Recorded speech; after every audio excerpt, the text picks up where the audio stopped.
Okay, on with the news. This one I found interesting, that how can you record what's invisible? There's an observatory that's as the lead, working with other observatories to create a dark energy survey of the universe.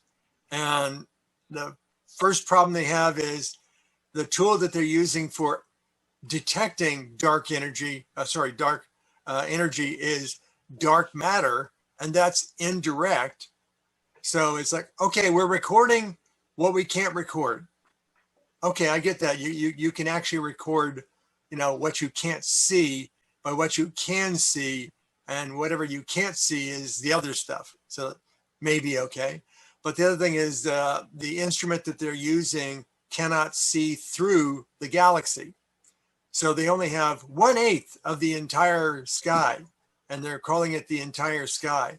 And what they're finding is that the presumptive dark energy survey has a lack of uniformity. There's always been this presumption that the universe is generally, as they call it, flat, uniform in its density, but they're actually finding dense spots and gaps.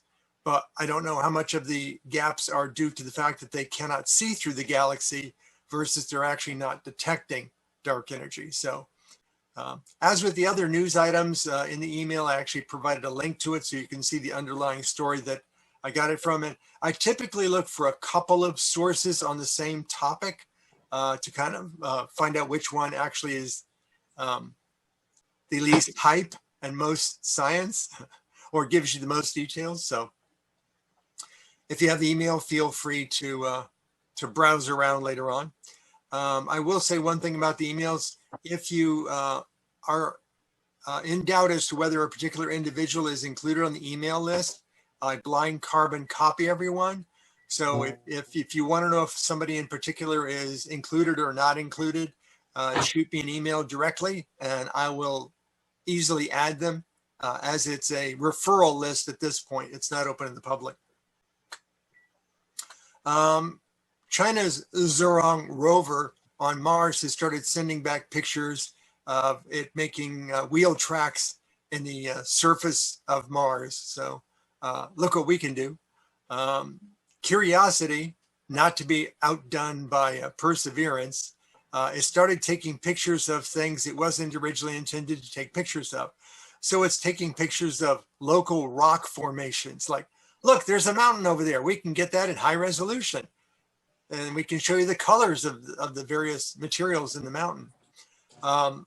They're also taking pictures of cloud formations, something that there hasn't been much attention to on Mars.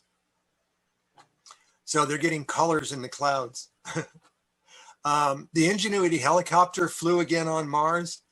This time it had a little bit of difficulty. It started swinging at about 20 degrees offset, and they found out what the cause of it was. They have a weakness in their navigation system. Their navigation system is based upon the image timing of their navigation camera. Well, what they had was a dropout of 1 frame of the camera's video stream. And that meant all the time marks following that were off by 1 frame time. And 1 frame time would be either a 60th or a 30th of a second. So it was off on its coordinates as to, whether it's thrusting okay or not, or at the right angle or not, based upon delayed data. So they're going to go back and rework that. What they ought to do, in my humble opinion, is if they see the time mark advance more than a designated amount of time, just skip to the next one, ignore the previous data. That kind of thing happens a lot when you're doing single sensing, closed loop observing. So that kind of stuff is, that kind of gap in coordination of data has been around for a long time. I remember working on some of that stuff in real-time process control, back in the mid-70s. Okay, this was something that was postulated for some time, but they're now claiming they have scientific process whereby it can happen. If you have a very large Jovian planet like Jupiter or Saturn that has a lot of helium in it mixed with hydrogen, helium is heavier than hydrogen. Therefore, you can have helium rain. So if you have a lot of pressure and low temperature, the helium will become liquid, whereas the hydrogen is still gaseous. So you can have helium rain. Just a funny thing that happens when you start playing with pressure and temperature. The Voyager 1 and Voyager 2 spacecraft are now at the edge of our solar system. Some say a little beyond there, but they're finding that navigation is starting to get a little off because they're using radio waves within our solar system as their means of coordinating location. And that apparently is becoming intermittent. They have a concern that they could lose track of where the Voyagers are, and given how far away they are, you have to have a precise angle for the antenna to point to them because the signal is so weak, they need the strongest signal possible. And they're now saying they may have to change the navigation algorithms in future deep spacecraft to use pulsars for navigation once they get beyond a certain distance from Earth, which if you hearken back to the golden records that were put on board Voyager 1 and Voyager 2, the way that the extraterrestrials could find their way back to Earth was using a handful of pulsars.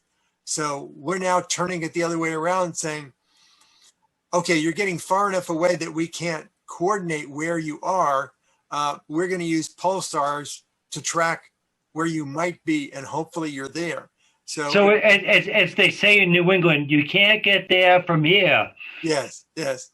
But what we may have in the, I don't know, next 3+ years is one or the other of the Voyager spacecraft will lose track of them. We won't know where they're at. And with the signal being so weak, unless we have the antenna pointed rather precisely, bye-bye. So OneWeb, that European, more British than European agency launching their own satellite network, launched another 36 satellites from Russia. They now have 218 satellites up there, and they want to get to 650. They have far fewer ground stations than does SpaceX Starlink, and they also have far fewer satellites. And their satellites orbit polar. So they're going sort of this way and rotating with the Earth underneath it. So they're striping the planet. And that gives them one advantage currently over SpaceX, which is if you want to communicate with McMurdo Station in the Antarctic, having OneWeb satellites fly by periodically gives you high-speed internet to the Antarctic. So the Air Force is working with OneWeb to maybe get high-speed internet access to Antarctica. Monroe, yes. I have to say here, I have communicated with McMurdo. Yes, I have a QSL card from McMurdo on shortwave radio, so there is a backup plan. Well, there has been for some time. The data rate's just really slow. But I'm telling you, 40 years ago, I worked at McMurdo Station, and I have the card to prove it. So, okay, this week SpaceX launched another 60 Starlink satellites into their constellation network. They now have over 1,440 satellites up there, and I'm still keeping my fingers crossed. I put in my $100 deposit. I'm waiting for my Starlink satellite dish to arrive any day now, as the saying goes. Remember, it's just a beta. But people are being amazed. They're saying they're having issues, and they contact customer service, and they get same-day response and corrective action from customer service. So, you know, you can. There are Facebook pages where you can read feeds from happy Starlink customers. They're just totally enthralled by the responsiveness and the corrective action of the technical support of Starlink, because what they're used to is the geostationary satellite broadband companies that, oh, we'll get back to you tomorrow, or, oh, that's just the way it is, we can't fix that. So actually getting somebody to listen to them and fix things is really reassuring.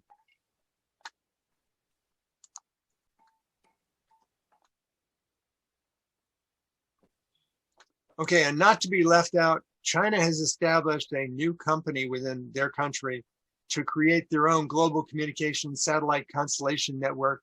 And obviously they've got to do one better than us. So they're proposing to put 13,000 satellites in orbit. It's like, I can do that in one day. I can do that in 1 hour. Like, you know, I can do a global coverage with 2,000 satellites. I can do that with 13,000 satellites. So yeah, aren't they ahead of us on quantum computing as well? Quantum encryption and quantum entanglement, yes, because they actually took photons, entangled them on Earth, and then they sent, I don't know how you capture and then send one of those photons up to their orbiting satellite, and they've used it for quantum encryption. So basically, by modulating the photons here on Earth, it in real time with zero lag also modulates the photons in orbit, and they send a closed loop signal back by normal radio waves. And it's proof that they can have completely encrypted communications with their satellites in orbit that are unhackable. Oh, wow. So, you know, it's not only proof of quantum entanglement, fuzzy actions at a distance, as some guy used to say, but also you can use it for encryption by just modulating the photon on Earth and demodulating the paired photon in orbit. Oh, yeah. Spooky. Yeah, dangerous. No, it's not freaky. It's spooky action at a distance. Oh. Thanks. Okay, and something some of you might have seen. Helen and I attended the International Astronomical Union's Communicating Astronomy with the Public 2021 online session.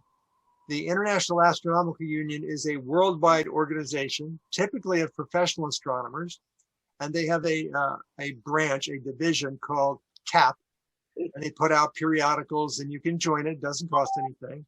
And this year's CAP session, instead of being private at some faraway place like, I don't know, Hawaii or the Netherlands or some villa in France, was done online. And they went out to their network list of contacts, which included Helen and myself, and said, would you like to join the IAU CAP 2021 session at no cost online? And of course we said, yes. So think of it this way, the IAU sessions have to cover the globe. So there are some people that are awake while other people are asleep. So they had 4 days of sessions, and only one of the sessions was comfortably within US East Coast time zone. All the other sessions were, let's just say, off-shifted. Each one of the sessions was 4 hours in length. They had plenary sessions by guest speakers. And then they had parallel sessions from a number of speakers that had presentations and Q&A sessions. And they also had electronic posters. If you've ever been to a large consortium event, they'll often set aside one of the meeting rooms for posters. Well, you're going in, you'll see universities or institutions that have done some research project, and you'll see those sort of fold out posters that have information. Well, they're electronic posters, so they now call them e-posters, and you can see the e-posters at any time. One of the presentations was by the NASA JPL Night Sky Network. It was a specific presentation to the IAU, and they were covering astronomy groups that have made the transition from face-to-face to online public outreach during the pandemic. And I have to say, very unexpectedly, they showed a couple of people that didn't know they were being followed by such a large audience. But one of the sessions that we did on a Saturday night at Fox Observatory actually wound up being shown at the IAU CAP session to an audience of close to 500 from the globe. And we were actually touted as, being a good example to follow. And I had to come back in the chat window and say, we didn't start out that way. We learned how to do this by watching the NASA Night Sky Network session on basically how to use Zoom and the OMS Studio application to do all the fancy things that we've done, and multiple cameras and microphones and recording things, and so it was a great example of, yep, I think we were doing something good that other people would like, and they did. I posted it to my personal Facebook page. Helen posted it to hers, and somehow it wound up being perceived as a congratulatory to the other organization and its efforts. Like, okay, yeah, we did it in the building. I provided the webcams.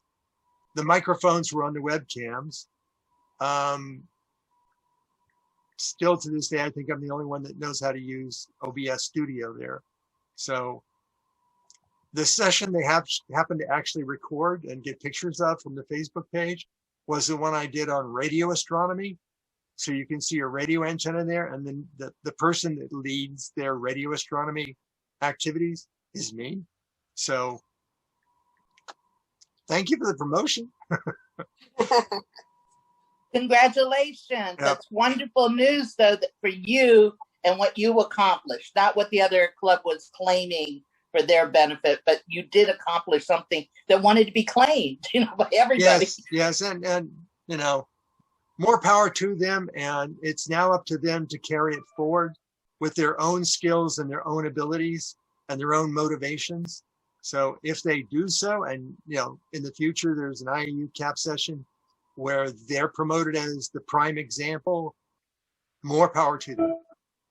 But tonight's session is basically, I guess you can call it an opinion piece.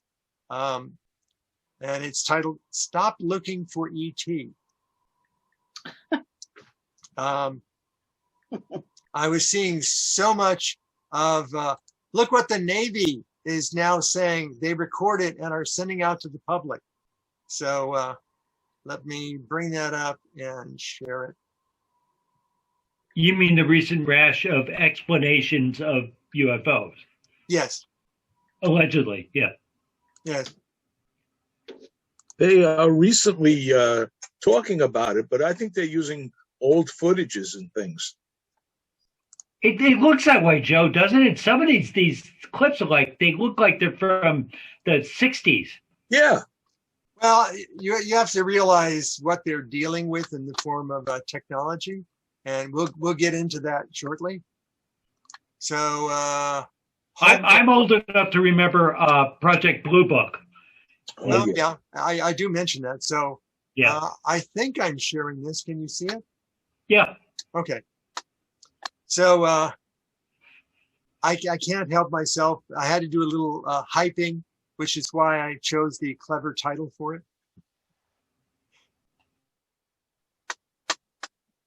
Scoot the mouse over, so that's the selected window, and that should work. Let's see, that should work now. There we go. So as I said, this is a thought experiment. It's not astronomical observations or science. It's meant to stimulate conversation. If you have any immutable notions or dogma that you're dealing with as to, aliens, UFO, life elsewhere, you might feel a bit challenged or frustrated or maybe fearful, but if any of that comes up, take a breath. This is just an opinion piece. And if you have any questions about anything that's presented, feel free to ask. I do have the chat window. Let me make sure I have the chat window here where I can see it. Yes, I do have the chat window open, but it's over on the other screen, so I'll have to owl swivel my head. Okay. So we are indeed looking for life outside this planet, extraterrestrials. There have been several Air Force programs. Project Sign was the first one that I could find.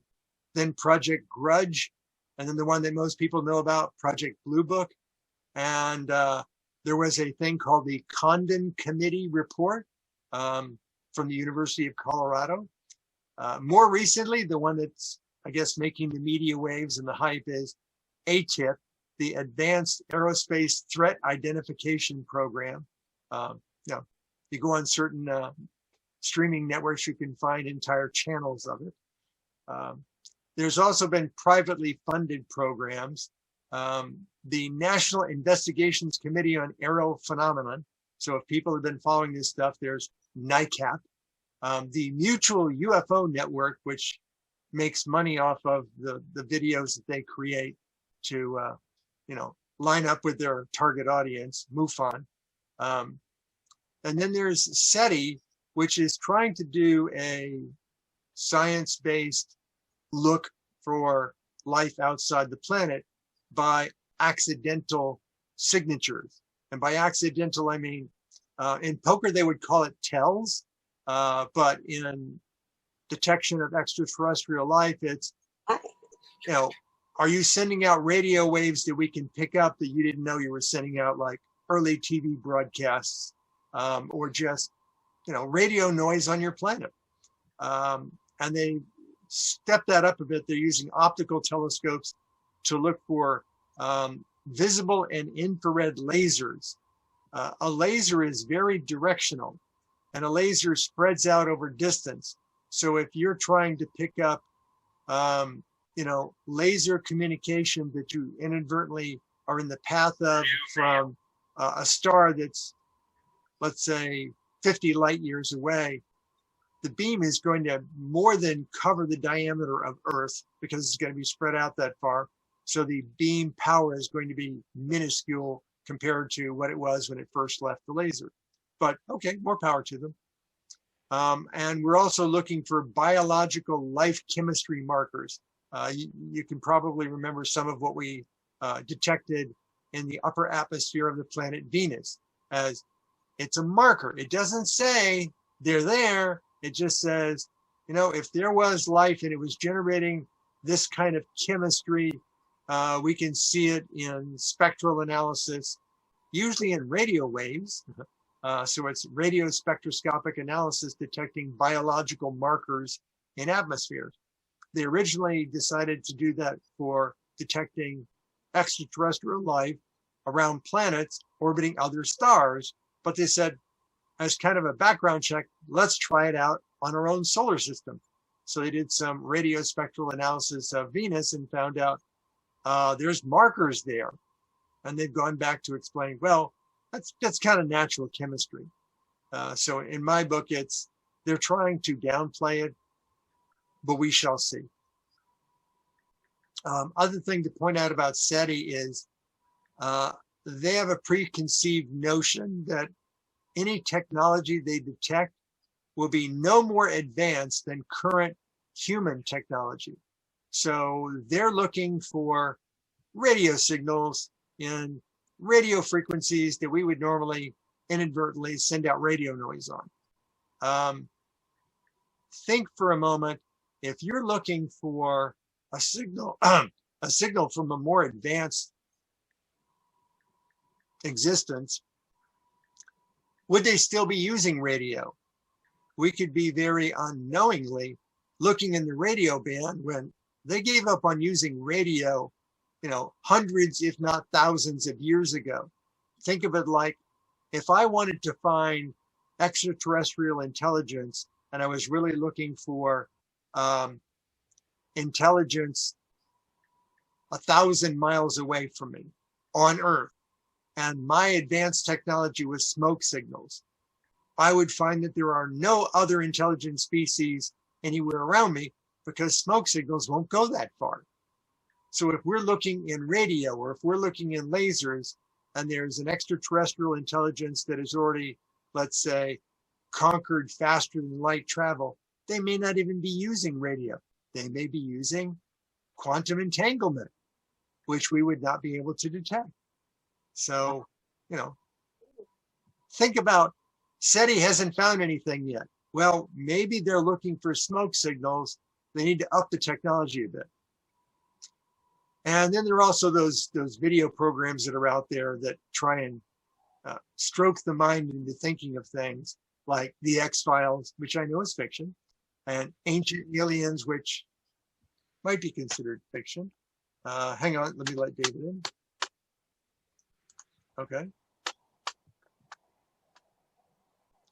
Plus, I think that most of those folks are just trying to make a lot of money off of hype and book sales and convention sales and, frightening people into watching next week's episode through fear mongering.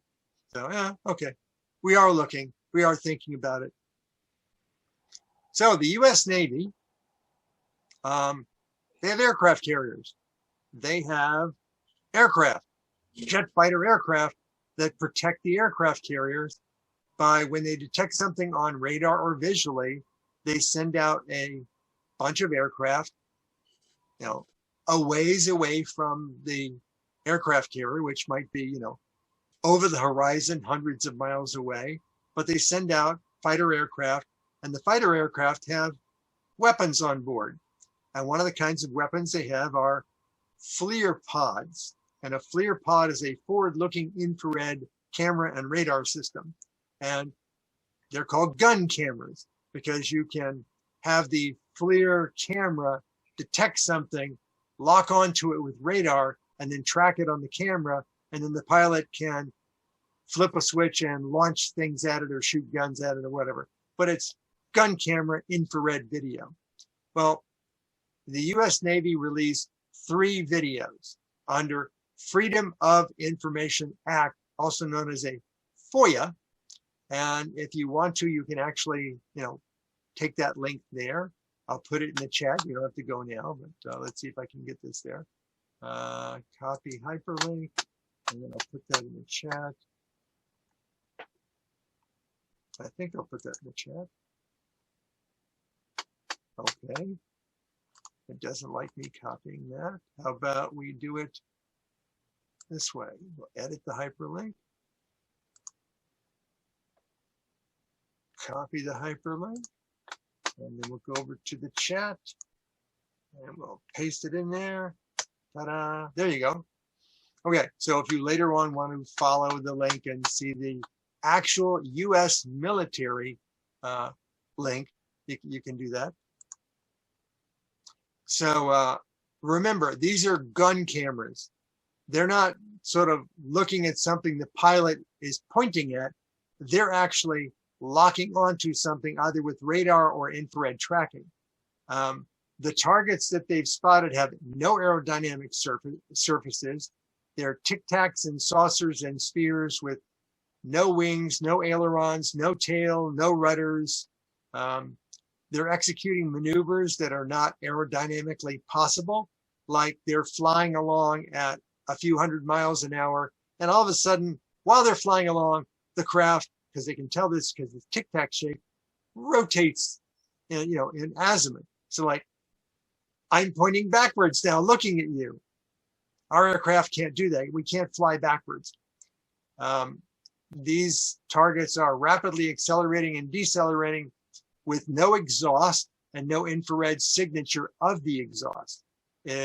Even our best, stealthiest aircraft still put out heat out the back end of the engine, and they minimize it, but they still have an infrared heat signature showing exhaust. And the latest video, which I don't have because it's the latest and I don't have the one from the military, is these craft are transitioning to and from water at high speed with a little bit of a splash, but no damage. So think of it as if you've watched platform diving from a high altitude, where you might be 50 feet above the surface of a pool, you have to shoot a lot of air bubbles into the water directly where the diver is going to dive into the water. Otherwise, water becomes as hard as concrete.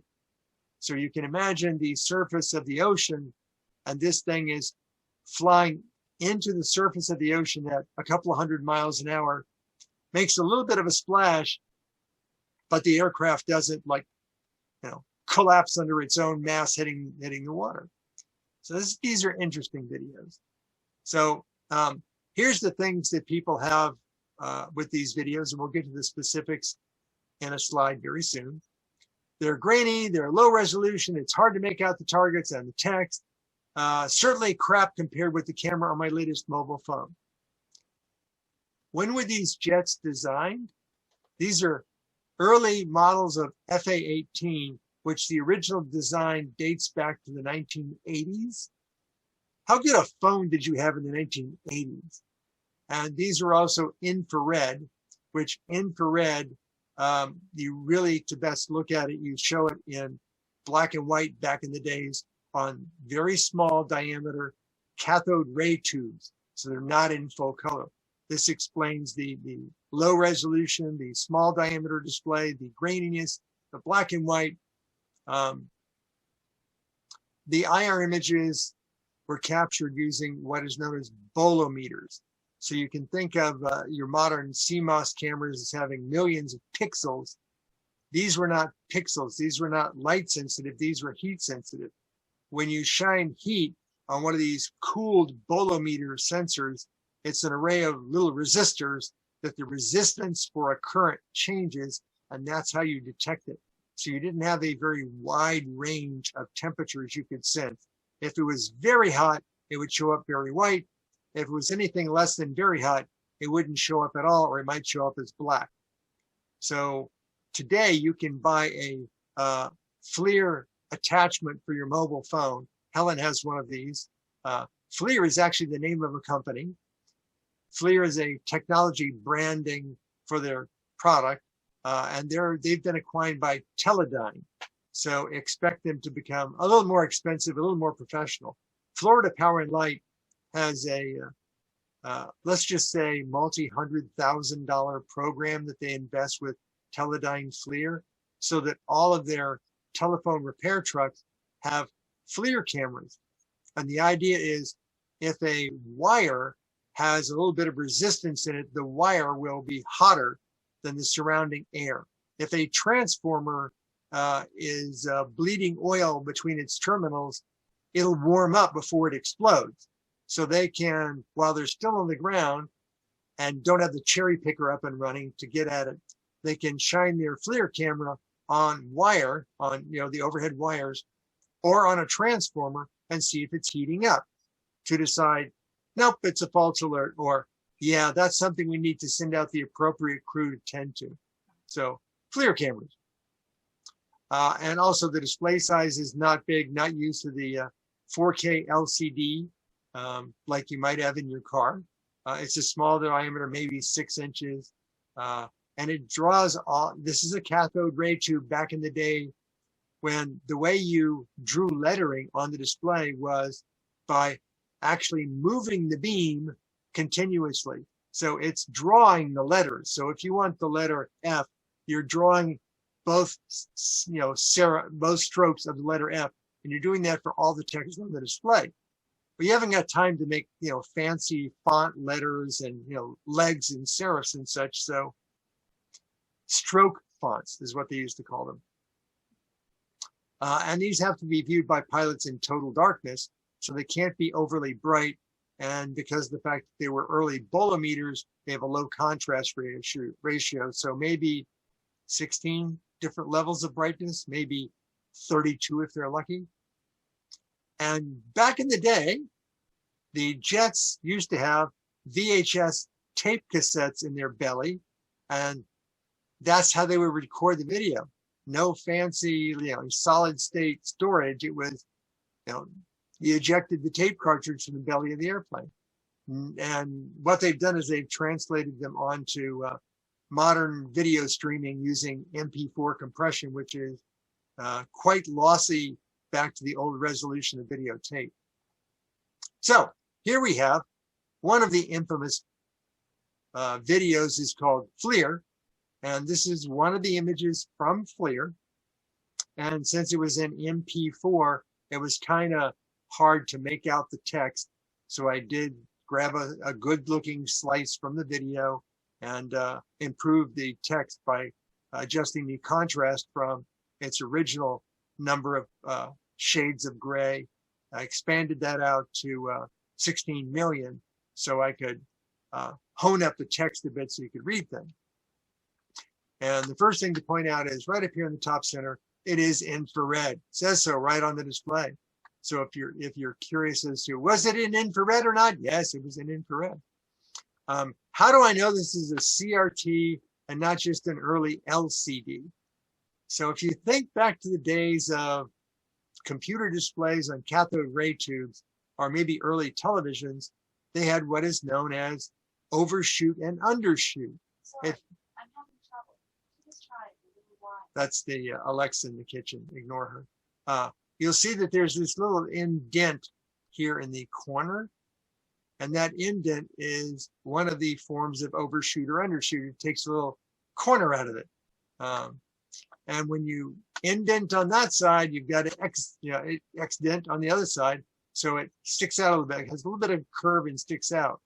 And also you'll notice that horizontal strokes like this one are brighter than the ones that are vertical, like this one. That's just the nature of cathode ray tubes, folks. Over here it says, in very hard to read letters, zoom. This is to tell the pilot the amount of zoom in the targeting image. Its zoom is 1.0, which means it's not, there's no magnification. It's just whatever the natural magnification is of the field of view of the camera. And here's the target. These little bars right here say, hey, we're tracking something.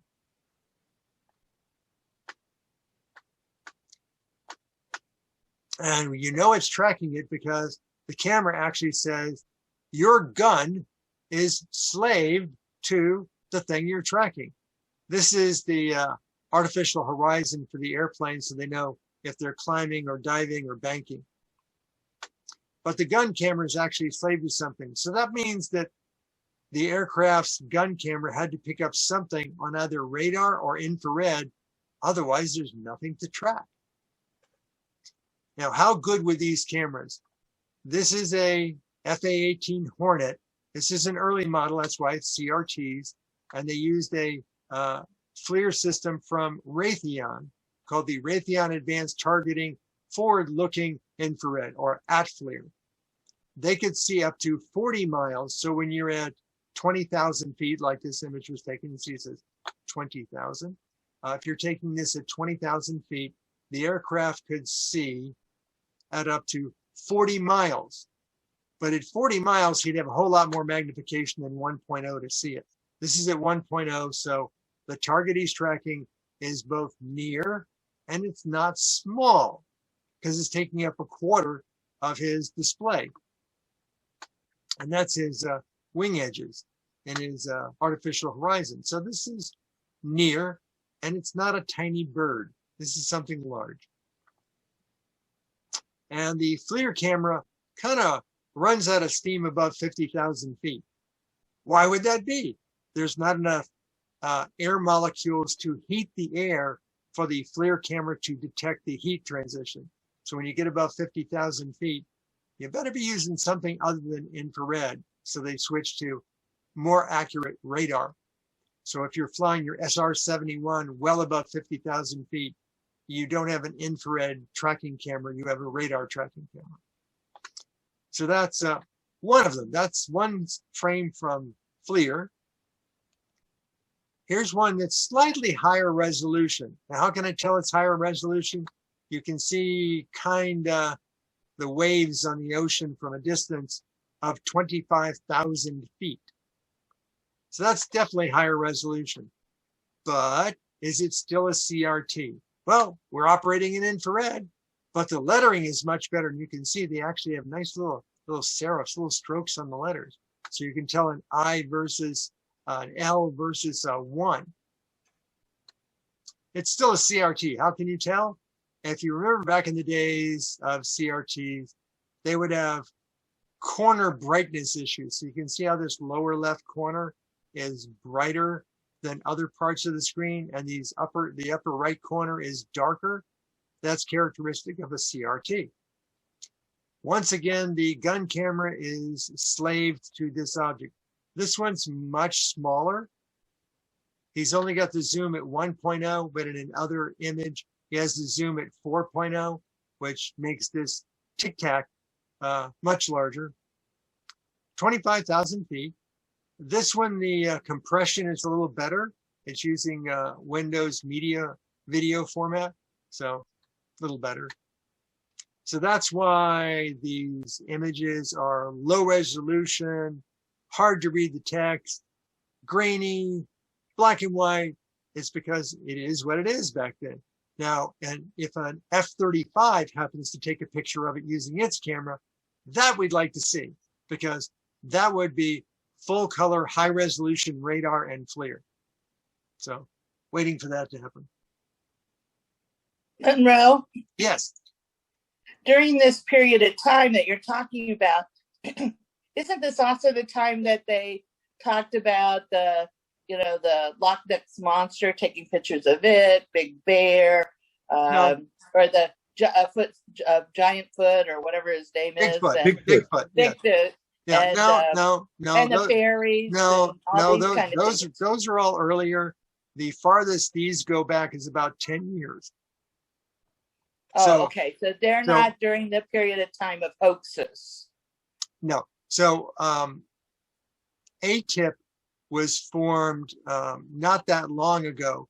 So these videos, most of them were actually shot before AATIP came into existence. But when AATIP was secret and these videos were not yet released to the public, the Air Force was saying, have no information about it, doesn't exist, nothing to show here. Lying through their teeth is probably a polite way of describing what they were doing to the public. But these videos existed. They were analyzing them. And now there's even more videos that are about to be released. There's actually a report coming out in late June. Basically, the Freedom of Information Act is drawing this information out from the Air Force, kicking and screaming. And the only thing the Air Force will say at this point is, yes, these pictures were taken by our Navy aircraft. Yes, these are gun camera footage from F-18 Hornets, but they don't tell you exactly which models shot which images. But I can tell by the technology of their FLIR pod, whether it's a model A through C or a model D through F, because this information is publicly available, because the company that makes the FLIR pods wants to sell them to all militaries. So they have promotional information. How far can your FLIR pod see? Well, let's see. A through C, we can see about, so many miles. D through F, we can see further at higher resolution. And they point out things like how much easier it is to read the text. So, when we were being told nothing to see here, we have no information, there was something to see, and they do have information. I'm waiting for them to release, contemporary F-35 color video footage of this stuff. So we will see. Put a push pin in it and watch this space, as someone might say. So humans are what humans are, and we are a presumptive lot.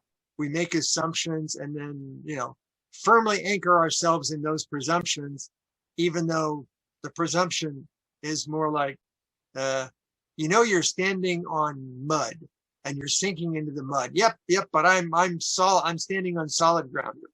Well, guess not. So the Milky Way is one of billions of galaxies, and each one of the billions of galaxies contains hundreds of billions of stars. Not all stars are the same. The universe is vast, as the saying goes. The universe is dozens of billions of years old. Opinions vary. It could be, 13 to 50 billion years old. But, let's just say it's billions of years older than the Earth and our sun. And some say that any life we find is likely to not be as developed as humans, being bacteria, molds, plants, maybe insects. Certainly nothing as intelligent as us silly humans. Well, that's probably true. If you look over the vast count of planets that we found just in some of the stars that we've looked at in our own galaxy. Yes, we have not found any signs of life yet. Nobody's said, hi, we're here. So it's, if we find something specifically in our own solar system on moons or such, it's most likely to be lower forms of life, if anything. Well, however, they could have had advanced life before and then died out. Yes. And since we're looking back in history, we wouldn't know. Yes. And there's actually a series on the Science Channel, basically life after humans. So all of our advanced stuff that we build and create, after a few thousand years is actually going to be disintegrating back into its natural state, and there won't be anything left. It's only courtesy of millions of years that you can have fossils. So if it's only a few thousand years after we're gone, or after advanced civilization is gone, it may be really hard to find it. But here's the one where we're being presumptive, but we're not allowing the universe to be what the universe is. Our presumption of age of things is based upon our yellow, you can call it yellow, it's actually slightly green, dwarf star called the sun. It's a type G2, and it's roughly 4 billion years old. However, there are far more K2 type orange dwarf stars that are certainly millions to maybe a couple of billion years older than our sun already. They're maybe 9/10 the diameter of our sun, and I got a typo there, obviously, and maybe about 1,000 degrees Kelvin cooler. The star, not the planet.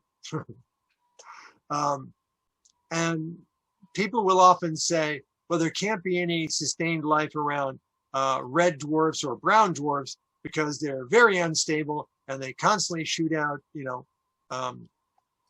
bursts that would sterilize any life on any nearby planets. Okay, that's fine for red and brown, but K-type stars are far more stable than red or brown dwarfs. And they've been around millions to a billion years longer. So let's give them a chance. So if you look at our existing technology and you look back to the number of times that even humans have been close to being wiped out on the planet due to wars, demagoguery around, you shouldn't be studying that their science stuff because that goes against the dogma. Plagues, natural disasters like floods, our technology has been reset many, many times. They have it on record as there's at least 5 times that basically the clock for humans had been reset back to, primitive times, and we've come back up again. But we're not that advanced. We're just this far along so far. So our presumption of technology is that we can detect them, but what if they don't want to be detected? What if they're using technology that's beyond our technology, the old proverbial stealth or cloak? Okay, what if they can eliminate their electromagnetic radiation very easily using magnetic fields? We wouldn't be able to detect them because they don't want us to. So it makes the presumption that since we can't detect them, they can't detect us. So, well, if we could see what their technology is, that doesn't mean we would use it in the correct way. We could actually destroy ourselves. Of course. With their technology.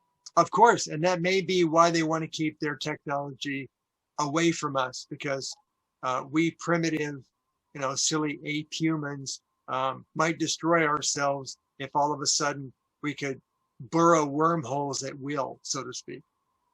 We might, hey, let's create a wormhole under the ocean. Where'd all the water go? Dumb stuff. Yeah. Whoopsie. That would be bad. But we don't give them credit for having more advanced technology. This is the SETI approach. SETI is only looking for an extraterrestrial species that is no more advanced than us. So we have radio, therefore they have radio. What if they've gone beyond radio? We're not giving them any credit for being a K2 star. And it also presumes that since we have no faster than light capability, they must also not have the ability to go faster than light. That's like saying, okay, back in the 1940s, we couldn't go faster than the speed of sound, therefore nobody can. Well, when we came up with faster than sound aircraft, not every other military capability on the planet suddenly could fly faster than the speed of sound. We had an edge. Well, you know, an extraterrestrial could have an edge. They might be able to fly faster than the speed of light or do something else that means they don't have to be held back by that speed limit. So assuming that because we can't, they can't is just dumb. But lately it presumes that they don't mind if we see them and even make attempts to contact them in vain. You know, if you're familiar with hunters, and I'm not a hunter, there is the anthropologist duck blind, where you hide behind camouflage so that the less advanced animal species might not be able to detect you, while you hopefully just photograph them, if not attempt to kill them. And that's called a duck blind. And it's used for more than duck hunting. We used to use duck blinds in anthropological studies so that the primitive human tribes could not see that we're there with our advanced technology. But we don't do that anymore because there's nothing they can do about it. So if we're at a distance in, let's say, a helicopter flying over a primitive species in the Amazon, we can have the helicopter hover, take pictures, do all kinds of scientific research, and you know the locals on the ground can see us, but what are they going to do? Shoot us with their bow and arrow? I don't think it will get to our aircraft, which is several thousand feet above them. So we don't deal with duck blinds anymore. And it looks like the extraterrestrials that are visiting the Earth, that are now being regularly photographed by the military, are saying they don't need a duck blind either. So here's a variation of a Hertzsprung-Russell diagram. There are all sorts of variations of this graphically, but the idea is to show you the quantity and brightness of stars that we've classified. Years ago, they had a group of women, thank you very much for them being there, at Harvard. They were referred to as the Harvard computers. And they were given the task to classify stars by their black and white photographic glass plate images. And what they did was they came up with this OBA-FGKM scale based upon the brightness and perceived temperature of the stars. Now, initially there was no color, so they would only do brightness, but later on when they got color, we could do spectral analysis and determine the temperature of the stars by their spectra. So you can see this swath going down the center. Blue stars. I don't know what color that would be, brown, but brown's not really a color.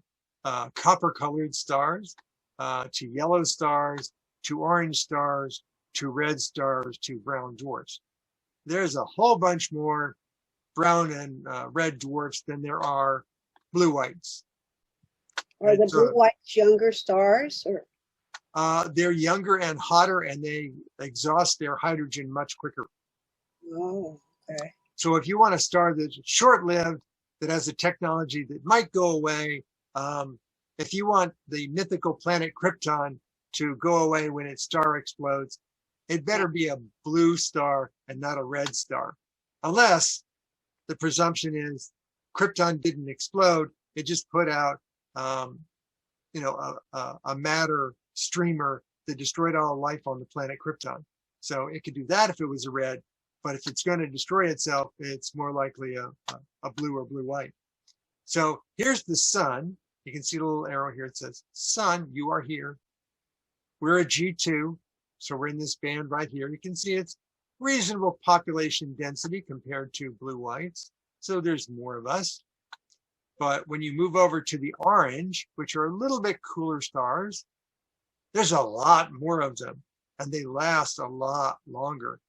Hundreds of millions, if not a couple of billions of years longer. So if we're at 4 billion years, they may be at 5 billion years. Think about where we are with our technology today. Go back 100 years. We just barely had aircraft that could get off the ground, let alone things that would go to the moon or, orbit other planets in our solar system, or after decades, make it to the edge of our solar system. What if we had 100 million years? How much more advanced would our technology be? Would we be conquering things like the speed of light? Would we still be using radio for communication? Or would we be using quantum entanglement?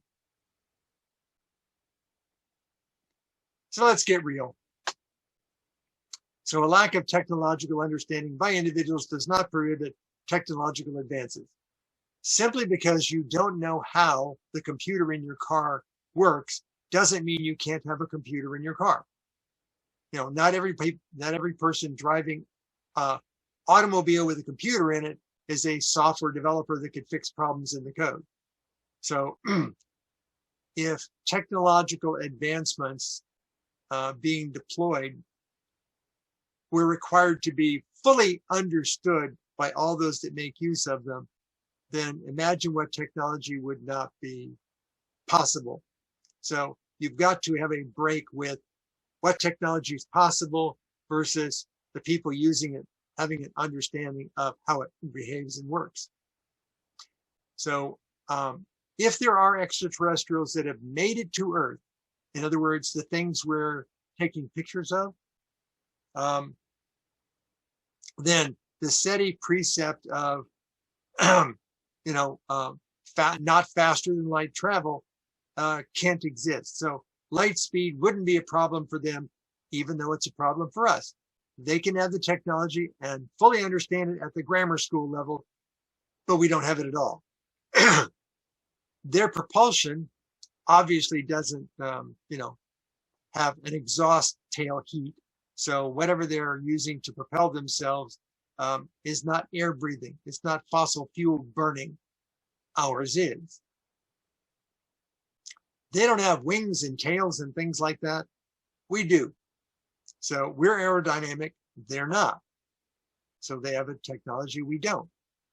And they can easily transition to and from water and air at high speed, whereas we would smash our aircraft into the surface of the very hard water. So they have technology we don't. The fact that we don't have the technology doesn't mean they can't have it.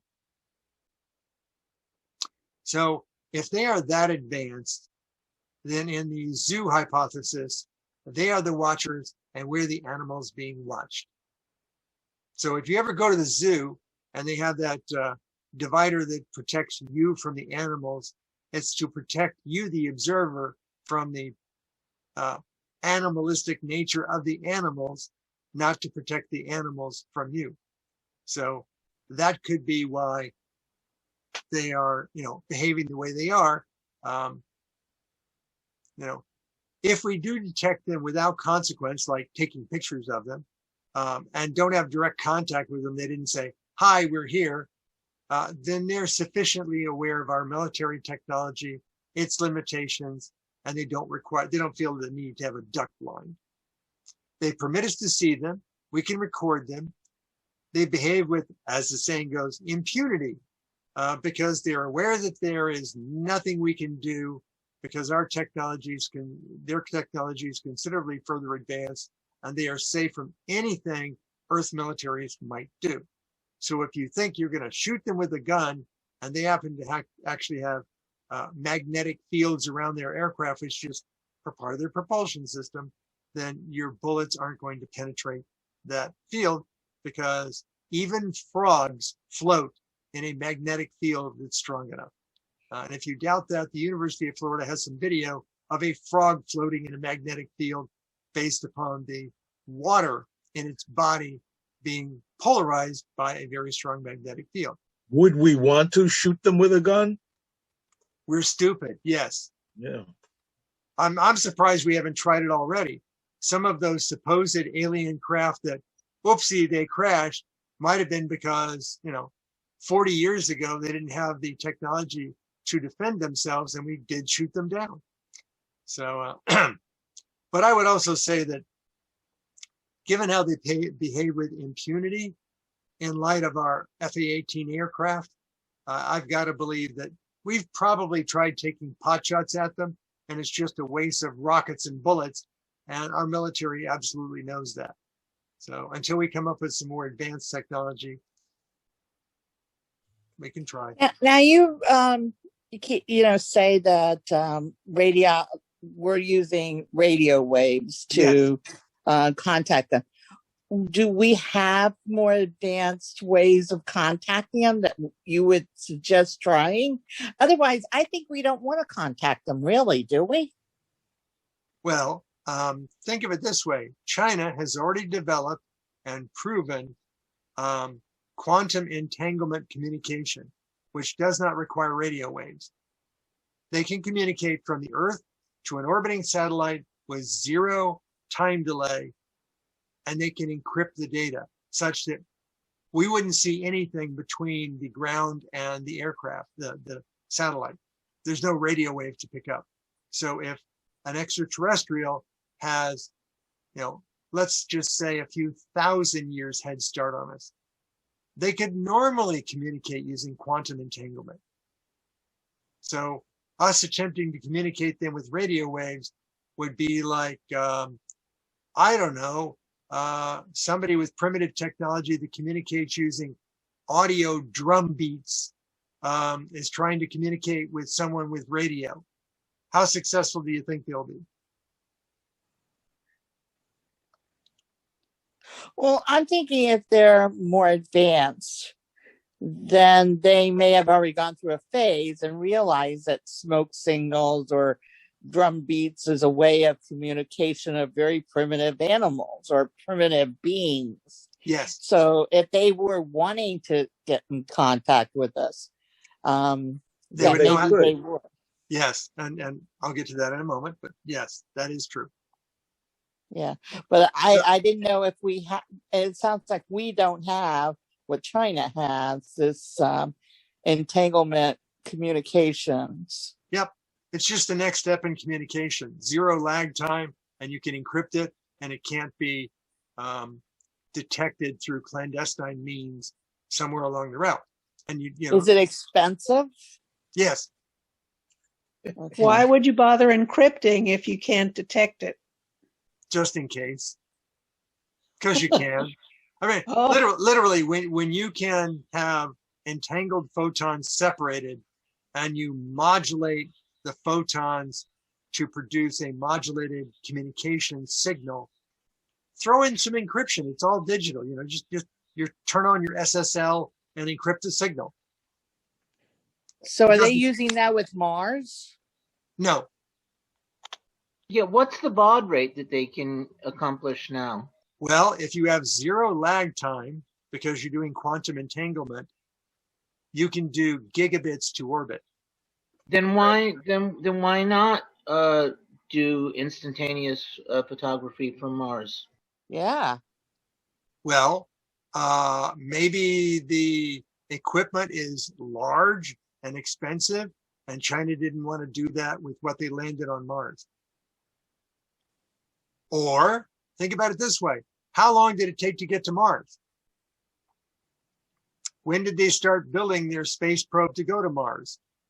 If the inception of that spacecraft was 5 or 6 or maybe 8 years ago, They didn't have the quantum entanglement communication capability back then. Our little helicopter could go get it. Yes, our little helicopter that can fly for not more than 5 minutes at a time. Not going to get very far. Did you We like say our that helicopter. you can't use FLIR above 50,000 feet? That is actually the advertised ceiling by the military contractor that produces FLIR, is that above 50,000 feet, the number of air molecules, the air molecule density is sufficiently low that it no longer conveys heat. So it's hard to read heat signatures. Well, but I mean, the sun is putting out massive infrared and we can detect that. Yes, because why would you require air though?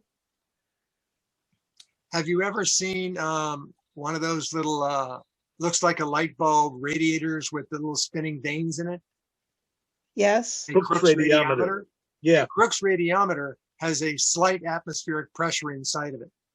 If you evacuated that, the vanes would not spin because they rely upon infrared heat coming off the darker vane to actually push the vane. Right, but infrared is part of the electromagnetic spectrum. Yes. You shouldn't have to require air to transmit it. Right? The aircraft Yeah. or whatever it is that you're detecting would still possibly be hot. It would be hot, and you should be able to detect it in infrared, but how would the heat get to you? Well, just like the heat from the sun goes through the vacuum, atmosphere. near vacuum of space.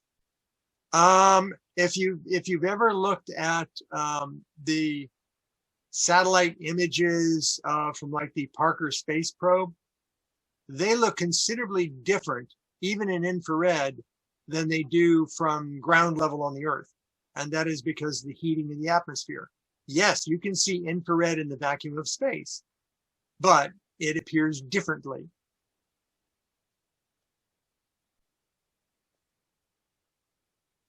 Oh, all righty. I'm not smart enough to argue that. No. It's not a matter of being smart. It's I did some research on the military contractor producing the FLIR modules for the FA-18 models A through C, and the contractor themselves said these don't work above 50,000 feet.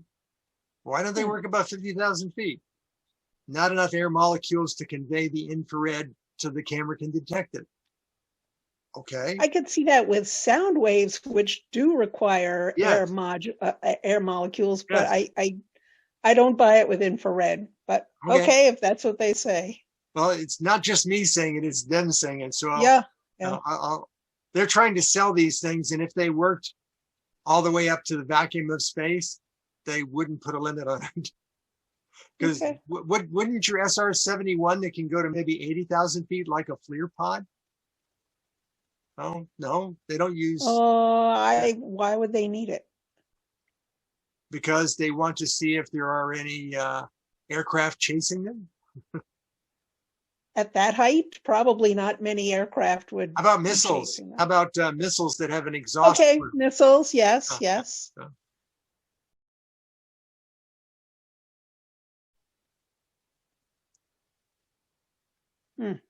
Okay, so Monroe, was I understanding you to say that the non-local effects of quantum mechanics that the Chinese are using allow instantaneous communication?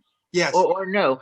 Yes. Well, I can only say that I just looked on the internet on that, and maybe I'm using. They say that, of course, if it was instantaneous communication, then that would be faster than the speed of light, right? The reason that we don't see things, the reason for the 7 minutes of terror and all that is because of the speed of light, and that would say that we would be using spooky action at a distance to have communication travel faster than light.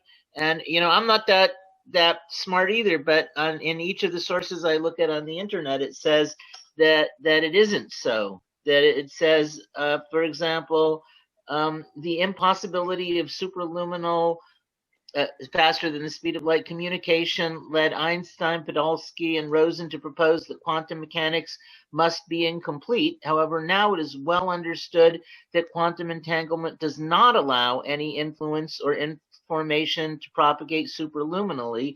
Technically, the microscopic causality postulate of axiomatic quantum field theory implies the impossibility of superluminal communication, which I don't hope to understand. I'm only saying in many sources on the internet, it says you still can't have communication faster than the speed of light, which is the speed of radio waves, right? There's only one problem there. If you don't have to go to all the points between A and Z, are you going faster than light? Or are you just skipping over them? There's a presumption that something traveled that distance. If something traveled that distance, then that's correct. It couldn't be superluminal. But if what you're doing actually works at a distance, then there's no travel time. So it's not violating the speed of light. Wow. Yeah, well, right. I mean, so what you're saying is the same that when you look at or is similar to saying that when you look at the orbitals of an electron, that they're discontinuous, so that it has to jump from one to the other. So I understand that, but anyway, there are no sources that I found that say that we can use it to get information at a faster rate. That indeed, as you're saying, that if something changes between two particles and it happens instantaneously, that if you could read them both at the same time, that you would be able to know that faster than the speed of light. But it doesn't look like I can find sources that say that it's what you were saying at first, that the Chinese are able to use it for encryption, but not for superluminal communication. I think it's both. I think the encryption is just there as kind of a what if, but the fact that they can communicate in that manner, it's not superluminal because it doesn't have to go between all the points from ground to satellite. Okay, so it's like a wormhole or something it disappears here and reappears there, because a wormhole is a shortening of the distance between 2 points. It's not. Okay, strike that then. So you're just saying that it isn't really going that distance, that it's a different, the spooky action at a distance really is spooky. It's not going from one place to another. It's there now. It's there right now. Yes. And the way you can think about it is science changes over time as it learns more. During Newton's time, we didn't have the gravitational relativity relationship that Einstein brought to light. But even Einstein said, God doesn't play dice with the universe. But at the same time, he said, and this spooky action is at a distance. He called it spooky action because there was no scientific basis in his current set of facts that would explain it. It's kind of like when they called the Big Bang the Big Bang. They didn't call it the Big Bang because they liked it. They called it the Big Bang because they want to basically poke fun at it. So by calling it spooky action at a distance is like saying, well, we shouldn't call it dark energy and dark matter. We should call it spooky energy and spooky matter because we want to poke fun at it. No, we call it dark energy and dark matter because we don't understand them. We don't know how to create them or directly detect them. Are you quite sure, Monroe, that all the sources on the internet, maybe I'm reading, are correct, and you're actually an alien intelligence and from a time in the future when it can be done? and you just got confused? No, I've actually read some of the stuff that China did, and it is immediate, which says whatever technology we have, they're at the next step. This is the part of the presentation where I want to strike down the be afraid, be very afraid aspect of the presentation. That, you know, a nation like China can have an advanced technology that we have yet to figure out is even possible. Yeah. Or, you know, a couple of decades ago, you could just say, what's that thing called Sputnik? Oh yeah, my Chinese colleagues I used to work with would tell me the important thing isn't figuring out how to do something. Once you know somebody else did it, you can apply your resources and you can intensively and figure out how it's done. You just don't want to waste the money trying to figure it out yourself. Once somebody else figured out that it can be done, then you can work on it. That's why we still have a CIA. Because sometimes the Russians, the Chinese, the French, the Israelis come up with new trinkets of technology, and it's much easier and cheaper just to spy on them than it is to actually, you know, go back to square one and come up with the technology ourselves. Well, and obviously vice versa. Yes. So let's just say we advance certain technological capabilities like nuclear, chemical, biological, or genetic warfare. If there are extraterrestrials, and there is a zoo hypothesis and they're watching us, it might draw their attention in a supportive manner, as in, oh, you just came up with the ability to drill, you know, holes through space-time. We should probably give you some warning notes on that. You know, don't open a hole into the ocean. Eileen went away and came back. Anyway. Okay. So if we do develop some amazing new technologies, it may be that they might show up and go, yep, we've been here a long time, but you guys just, you know, to give you a science fiction analogous example, you just came up with warp drive and now the Vulcans want to pay you some attention. So if we take the technology in a slightly different realm and we say, we silly humans are going to damage the planet where it's in jeopardy of not sustaining life. A tipping point that even we can't come up with a technology to pull things back from the brink. Toxicity is probably the more jeopardizing than global warming, because global warming takes a long time and we may just slowly adapt our technology rather than actually fixing it. So if we are jeopardizing sustainability of life on the planet, they could come down and go, okay, we're here, we've been here a while, we're going to fix what you broke. But they may help us and just fix it and say, now stop playing with that stuff. Or they may say, you're just not worth keeping. So if you look at that remake of The Day the Earth Stood Still, you know, damaging our sustainability of this planet may not be good for our own longevity. So if we do advance our technology, but maybe not our sociology, and, you know, we kind of are still warlike, and we start, you know, taking things, we put, let's say, a nuclear deterrent platform in orbit around the moon. Why? Well, sometimes governments do things because they get the money and can.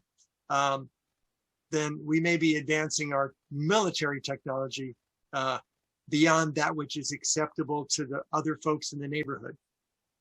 And then you go back to the original Day the Earth Stood Still, where, you know, it's okay if you guys fight amongst yourselves, but don't bring your military toys out beyond your playpen. What So about the fact that we have so much garbage going up there? I mean, we get upset when the Chinese shot off a rocket and then it didn't go up and it fell back to Earth and everybody was like, where is it going to land and all that kind of stuff. But I mean, what if this runs into other species or somebody out there that, says, you're sending up all this trash. One man's gold is another man's trash. Yeah. We're putting a lot of satellites up into orbit. Now, Our current primitive technology disallows full recovery of all of the sections of the booster rocket that put it up there. So yes. second stages and third stages are going to fall back. Now, if you do it right, you'll have enough fuel left on board your first, second, and third stage to either, as in the case of SpaceX, land the first stage, actually reuse it.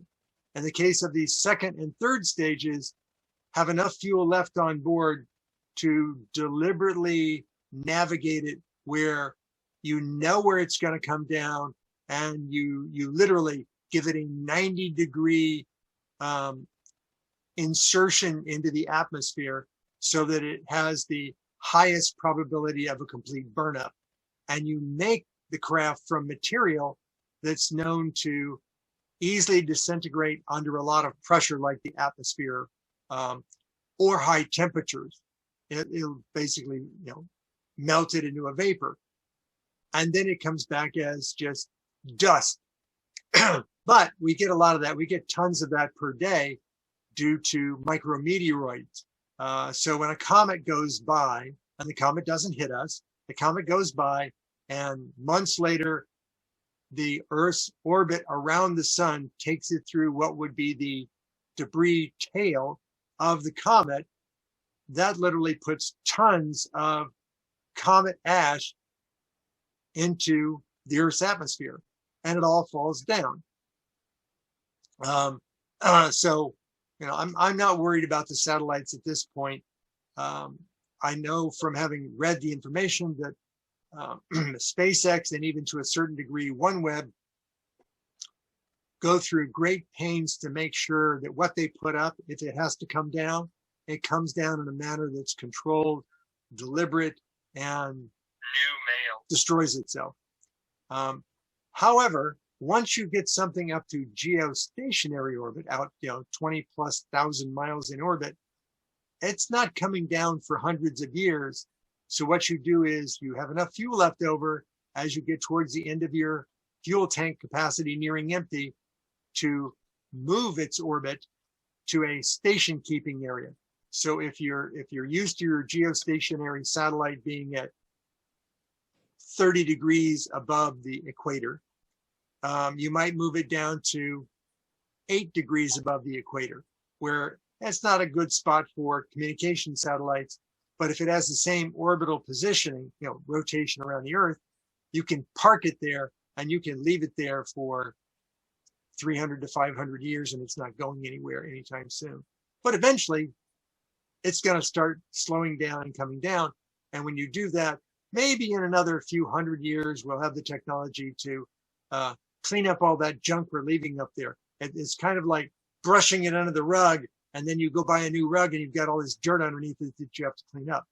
So we're doing the same thing with satellites in orbit. We're putting lots of stuff up there at very high altitude that are, Greyhound bus sized things that are very large, and we'll eventually have to clean those up. But we don't really have the technology to do so right now, so we put them in parking orbits. Okay, thank you. Okay. So instead of us worrying about contacting the extraterrestrials, why don't we take a different approach? Be a good example. Why don't we find a way to get food and water to everyone?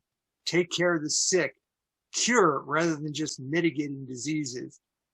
Shelter people that are homeless because they're going to need it when the global warming kicks in, and prevent and recover from environmental disasters, whether we created them ourselves or not. Provide cheap electrical power wherever there are people. Provide cheap high-speed internet and computing wherever there are people. Educate everyone to, at least a moderate level, preferably at least baccalaureate level in college, but offer more if they, are interested.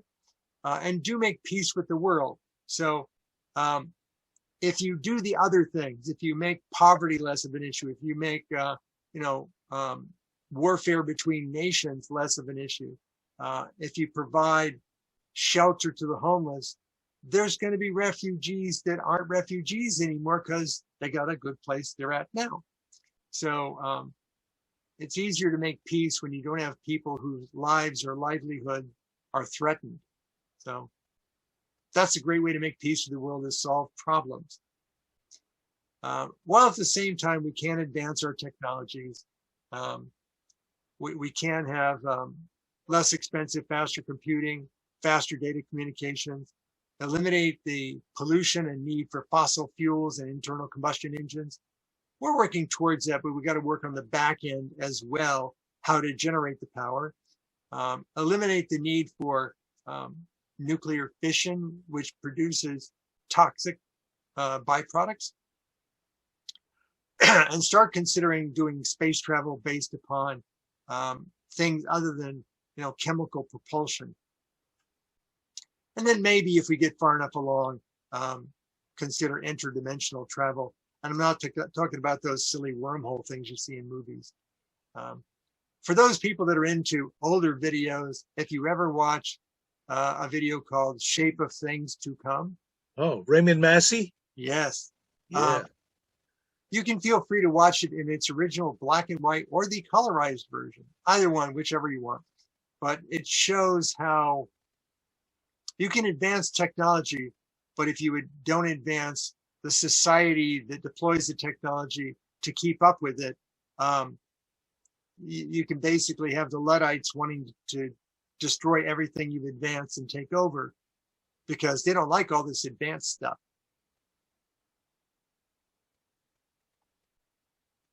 Okay, so maybe have them want to contact us. So if they're out there and they're watching and their technology is more advanced than us, then if we suddenly find them, if we suddenly have a radio communications, a one-way signal from a planet that's orbiting a star hundreds of light years away, realize it took hundreds of years for that signal to make it to Earth, and any, yeah, hi, we're here, hi, back at you, would take hundreds of years to get back. So if we do receive a signal like that, and we say, hello, we're here. In the meantime, while we're waiting hundreds of years for our hello, we're here to get back to them, go ahead, keep improving life on Earth, keep advancing the technology. And by the way, if they do send us the blueprints for an interdimensional travel machine, build it. If you've ever seen the movie Contact, that's what they do.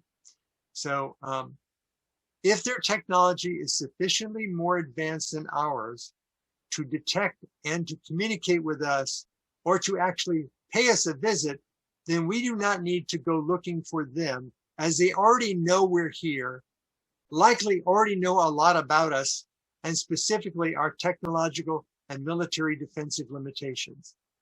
So by being better, by doing better and advancing our technology and allowing our sociology to keep up with it, it will make it, more to their value to contact us.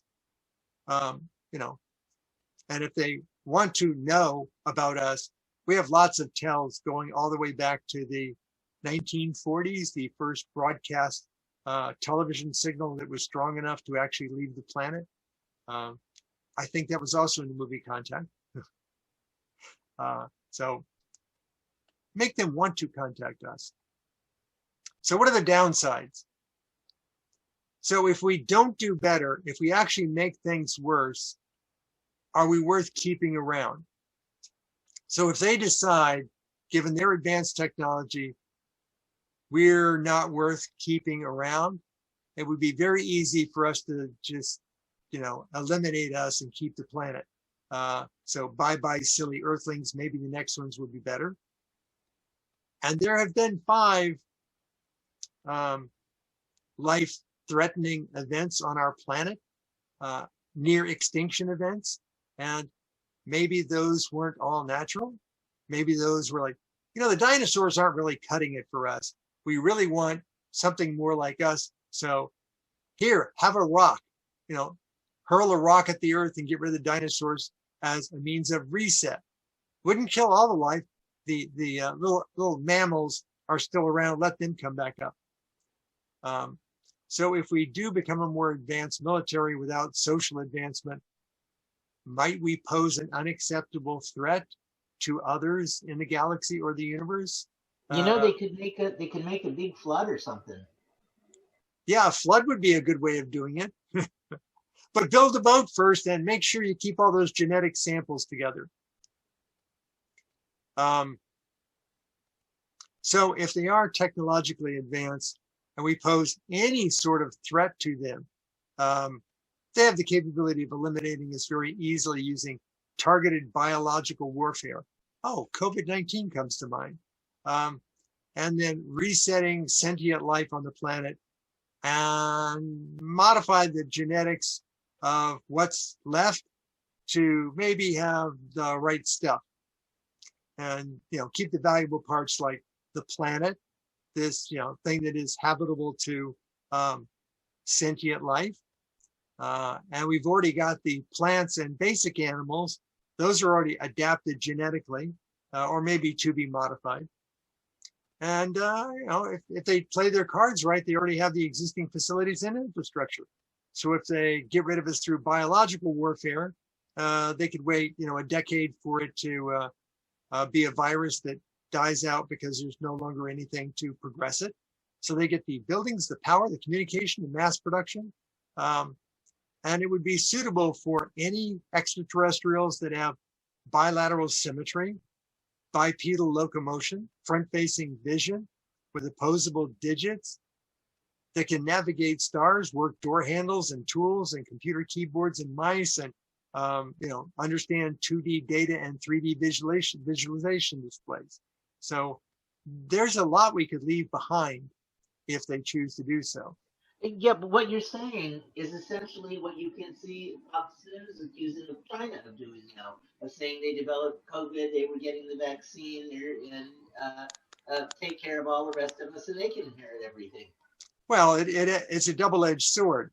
They could either help us by solving medicine, or they could say, you're just not worth it, and eliminate us through biological tactical warfare. But if they're very patient and, if they've been around, hundreds of thousands, if not millions of years longer than us, they are patient for dealing with us over the last few thousand years. They could literally just say, I tell you what, we're going to introduce a virus that doesn't kill you. It just sterilizes the population of humans. Wait a few hundred years and we're not around anymore. And they just put in their own, agents. So give them credit if they've conquered faster than light travel. Okay, here's the ones where if you enjoy sleeping safely at night, you may want to wait for me to get to the next slide. So there are three things that if there is an extraterrestrial civilization that has sufficiently advanced their technology but not progressed themselves socially, there exists a couple of things that could decimate us. The first one is panspermia. This is biological warfare delivered by interstellar bodies like comets, asteroids, meteorites, or just tons of microscopic ash. It could eliminate easily all life on the planet, as well as starting life on planets. So if you remember in Star Trek, the movies, The Wrath of Khan, the scientific probe that they were creating was meant to take a lifeless body and deliver the kind of life that would be familiar. Or, as the Klingons put it, you can take a planet where there is already life and replace it with life that you want. So you can replace the Klingons with humans, so to speak. So panspermia. The other thing is, and this is from a couple of different sci-fi franchises, but my favorite one is Stargate, replicators. These are self-replicating from raw materials, artificially intelligent, smart learning, heuristic technology without an off switch. That their goal is to eliminate, curtail, or replace biological life with technological life. If they do and they can, Yeah, that's something that we probably have no way of dealing with, except maybe through electromagnetic pulse, which they've occasionally used to do that in sci-fi movies. And then there's the doomsday machines. These are weapons of mass destruction that don't know that their war is over. They were created a long time ago, and they continue to exist. And if anything comes their way that attacks them, they just eliminate the perceived threat and then move on. There was an episode of the original Star Trek series that there was a doomsday machine that it took a lot to destroy it. So in our current technological advancement, if you can call it that, should we encounter any one of these, it would be game over for us quickly. So much like our current technology would not prevent a giant comet from destroying us or the Earth, or if all of a sudden the moon crashes into the Earth, there's just no stopping that.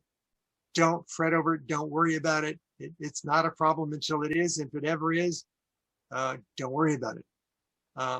It's kind of like, what would we do when the sun envelops the Earth? Hopefully billions of years from now. Well, let's just keep advancing that technology and be elsewhere and in lots of places for our survival.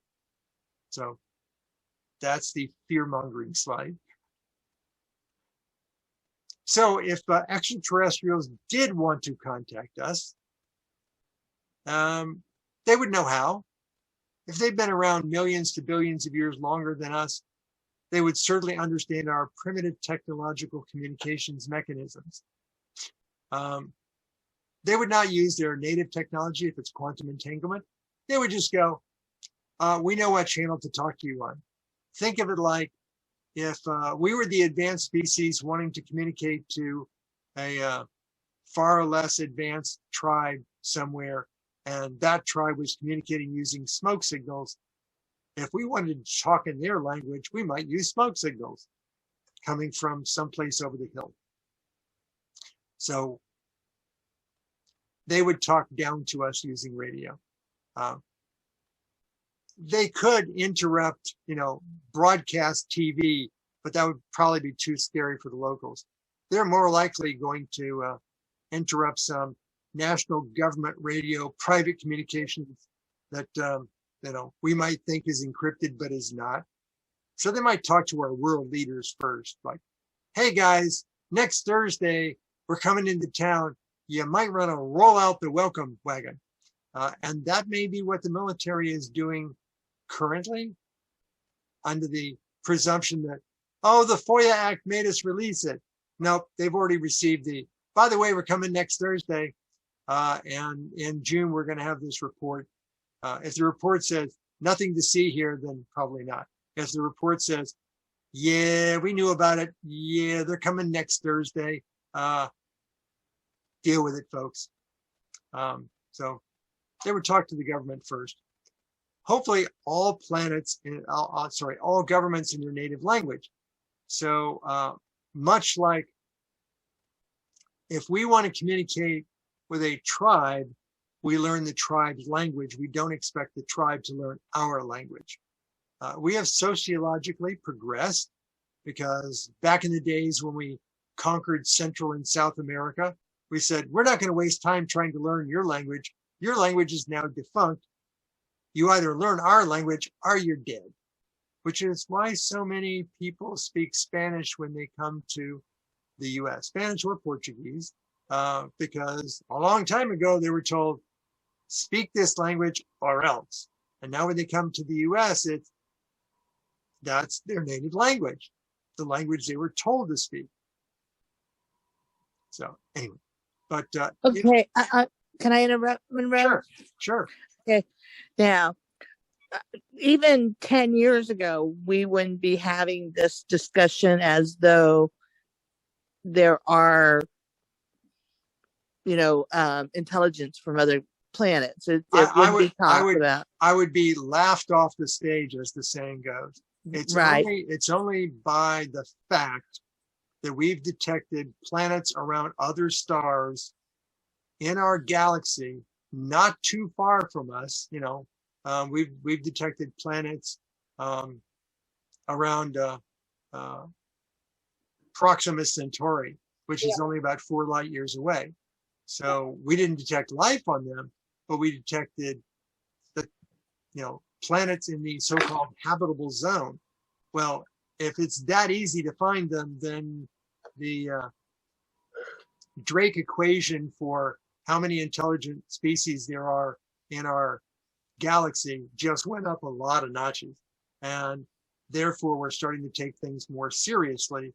And the fact that the U.S. Navy is releasing, begrudgingly under FOIA Act requests, military craft taking pictures of things they can't explain. That's the only reason that, we're allowed to have such a conversation without a lot of laughter.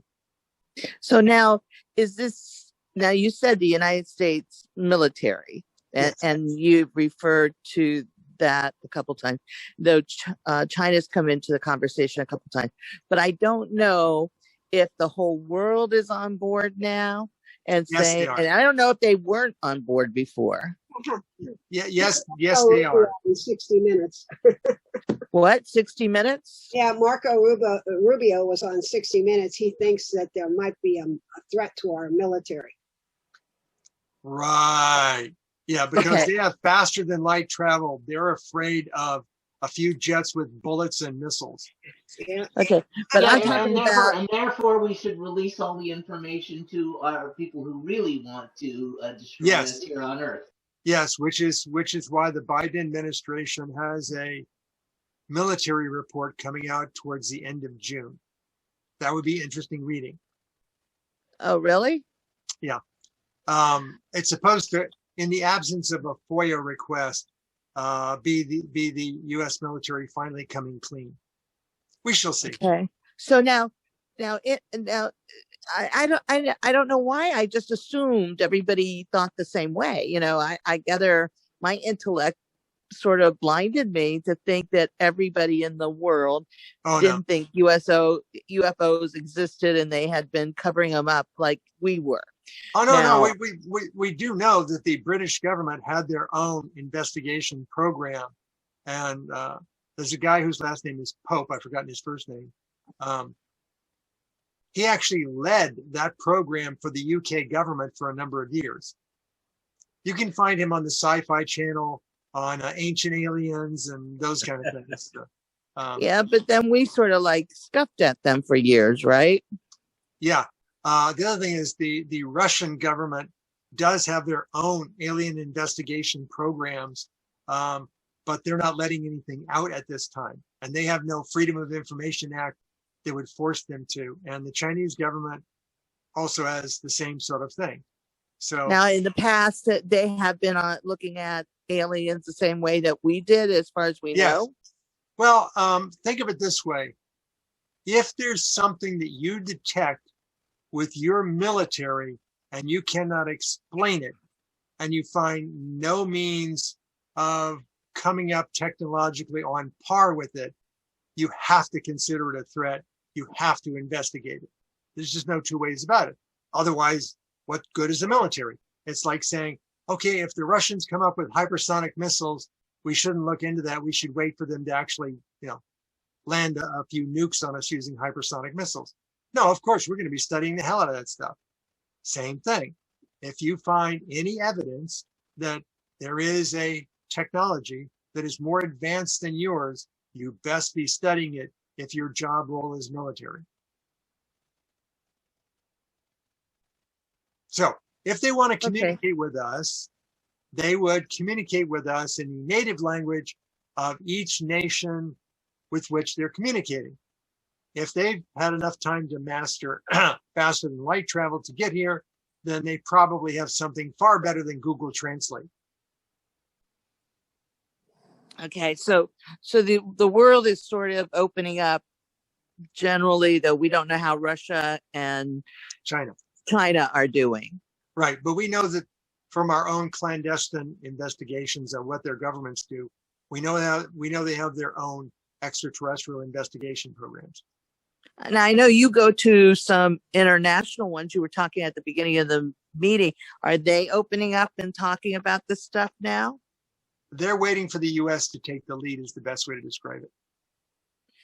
Okay. So if we come out with a report in June that says nothing to see here, nope, nothing exists, then the other governments will probably keep quiet. If all of a sudden we come out with, yeah, back in the 40s, that stuff that we lied to you about, we were lying to you about it. And yeah, we know they're there.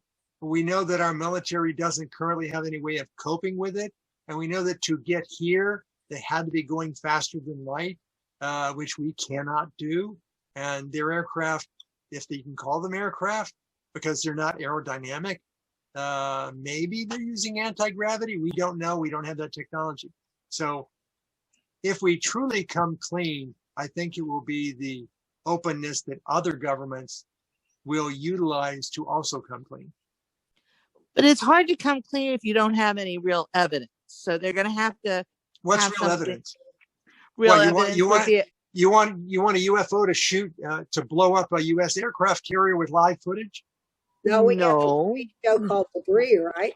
Well, do you want the Day the Earth Stood Still, the original movie type? We're just going to shut off selectively all the electricity on the planet for an hour?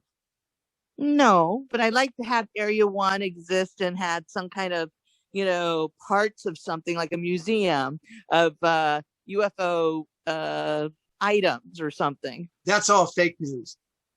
Or I'm sure I would someone like would say that. that. That is what I would like. I'm sure someone would say that. So the one that people always count upon is the landing on the proverbial White House lawn. There you go. Okay. If a UFO did land on the White House lawn, why would it land just on the White House lawn? Why wouldn't it land outside number 10 Downing Street as well?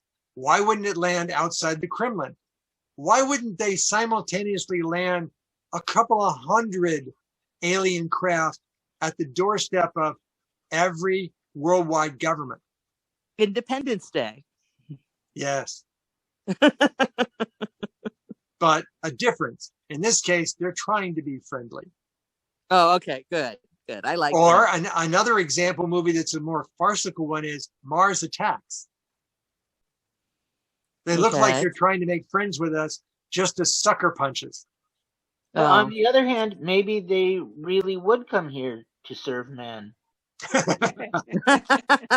Well, there are people that believe that the human species was primitive until extraterrestrials came and improved our genetics to make us a much better slave force for labor. Don't know. But if they have that ability, probably would be very difficult to respond to it if their technology was that advanced. They So, wouldn't need slaves. Why would they need slaves? They'd have robots. have you ever seen the little gray aliens? They can't lift heavy weights. We can lift heavy weights. True, too. They Yeah. can't even type. Right. They don't have opposable thumbs. How do they handle doors? How do they do door handles? So anyway, I've got to give them far more credit for knowing how not to scare us, how to scare us locals. They won't land on the White House lawn. They won't, land 200 craft in front of every government. They won't just suddenly break into broadcast news. Who listens to broadcast news anymore? They wouldn't break into all the streaming channels. Because if they do look different than us, they're much taller, much shorter, or let's say they have a different skin surface, they have scales, or they have blue skin, it's going to frighten a lot of people. So maybe they have been in communication with us.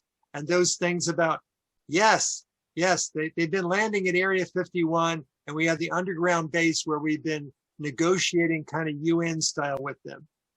And all the world's major governments are involved. I would very much like to see that, but I don't know. That's just, speculation at this point.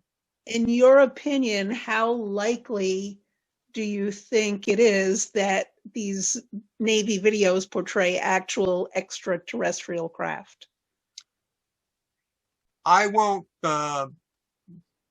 put a stake in that ground. What I will say is those are videos of confirmed trackable targets that are not behaving like the aerodynamic craft and the fuel burning craft that our technology has at its best to offer.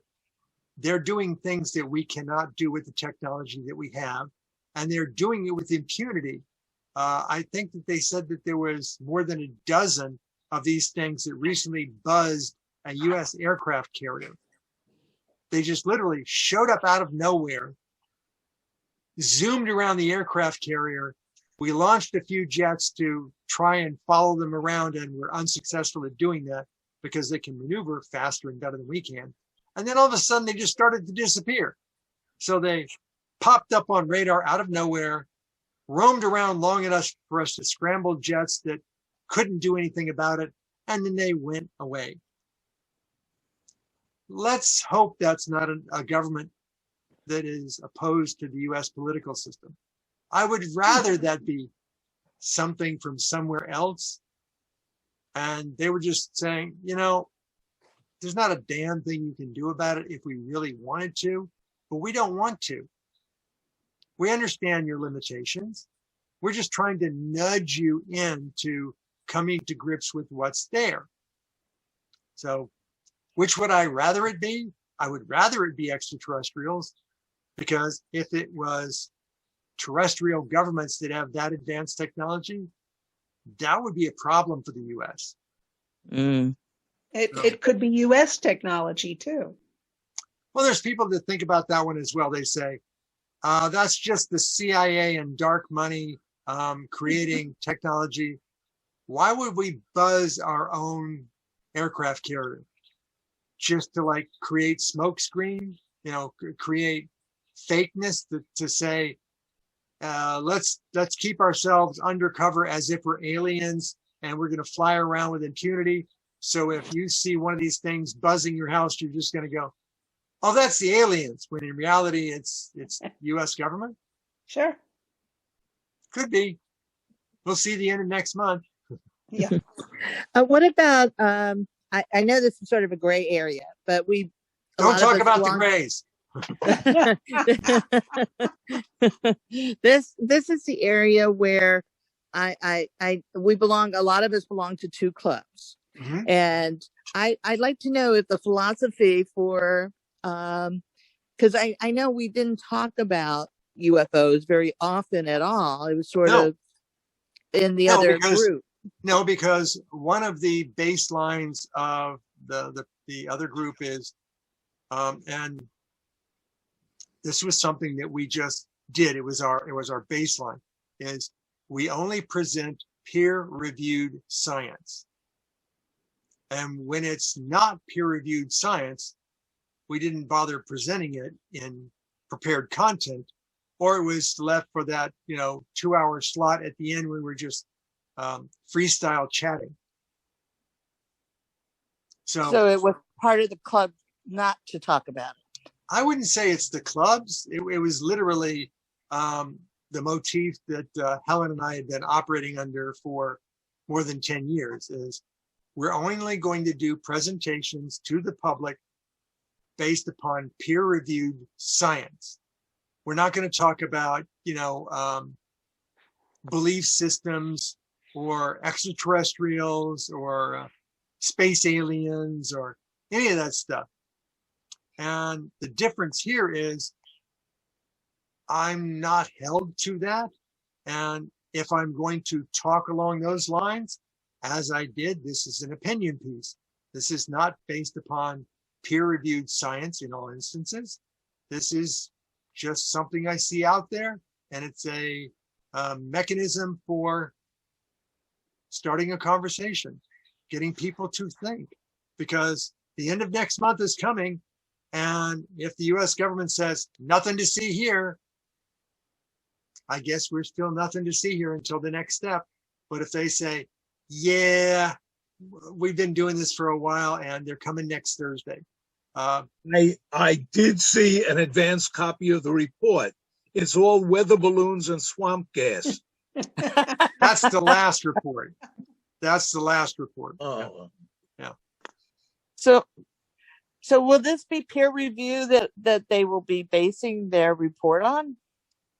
It will be from the U.S. military, and the U.S. military does have scientists that review information that they gather. If you think, well, if you've seen the TV show on the History Channel, Project Blue Book, there was a scientist that the U.S. Air Force enlisted to explain things. The Air Force would come upon somebody who's seen something or some video footage or some camera snapshots, and they would have the scientist explain it. Sometimes he would explain it and go, I got nothing. I don't know what it is. And they would keep those under wraps. But whenever he could say, swamp gas, reflections of Venus off of water, whenever they wanted to just dispel it, the scientist was there to create plausible deniability. And, that was a lot of what Project Blue Book did, was plausible deniability. Nope, didn't happen, didn't exist. That's just, cuckoo people. Let's see what the military says in late June. We shall see. Thank you. Okay, so now that your mind has been opened a little bit, let's do what in medical device technology is called retrospective analysis. Now that you know what you didn't know back then, how would you look at what you saw back then differently? So today we have computers that display information on LED displays. We have sophisticated computers that can be the size of a deck of playing cards, and the computer can be so small it can be integrated into the display. We have displays that have speakers, and they can play music and play recorded human voices, and play live human voices of communication. We have computers with cameras that can recognize faces. We have computers with wireless communication, an invisible means of communicating, and it can communicate with a vast resource of knowledge called the internet. We have voice assistants who are constantly listening to us, and I've got my Alexa here on mute, so she's not listening for the computer word. They're constantly listening to us. They verbally understand us because there's cloud-based computing that is picking apart everything it hears. They can answer many questions sort of off the top of its head because they have access to a vast internet-based knowledge source. They can control things. So a voice assistant can turn lights off and on. It can mute your TV. It can brighten dim lights. It can be told to play music or videos from a vast library of things. So knowing all that stuff, let's reevaluate something here. So if somebody said, what's a burning bush with no flame that says things and displays commandments in text? Well, in Hebrew, but text.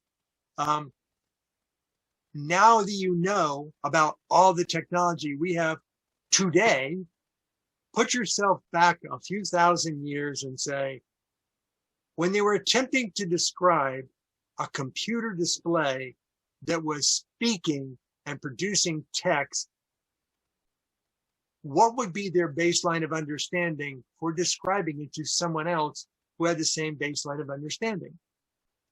What would a computer display that speaks to you that can display text, what would that be to someone who herds sheep 2,000 years ago?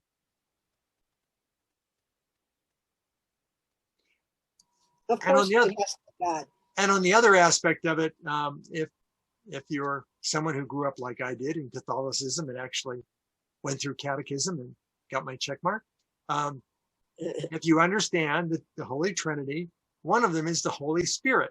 This is something that can speak in the sky. Alexa does that for me. I speak at it in the sky. I can speak to it from 30 feet away, and it can hear me and understand what I say and respond and do things. So it's always listening and is all-knowing. So it's omnipotent. Not really, we know better than that, but to a shepherd 2,000 years ago, what would Alexa be?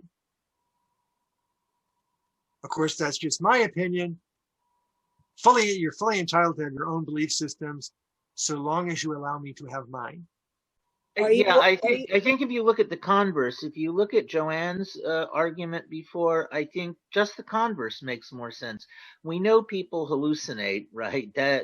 That's obvious. We know people's psychology has evolved, for them to, if you're too curious, you're running out when you're a baby cub and looking for a wolf and getting eaten. If you're not curious enough, you don't get food. So there are evolutionary answers to all of those.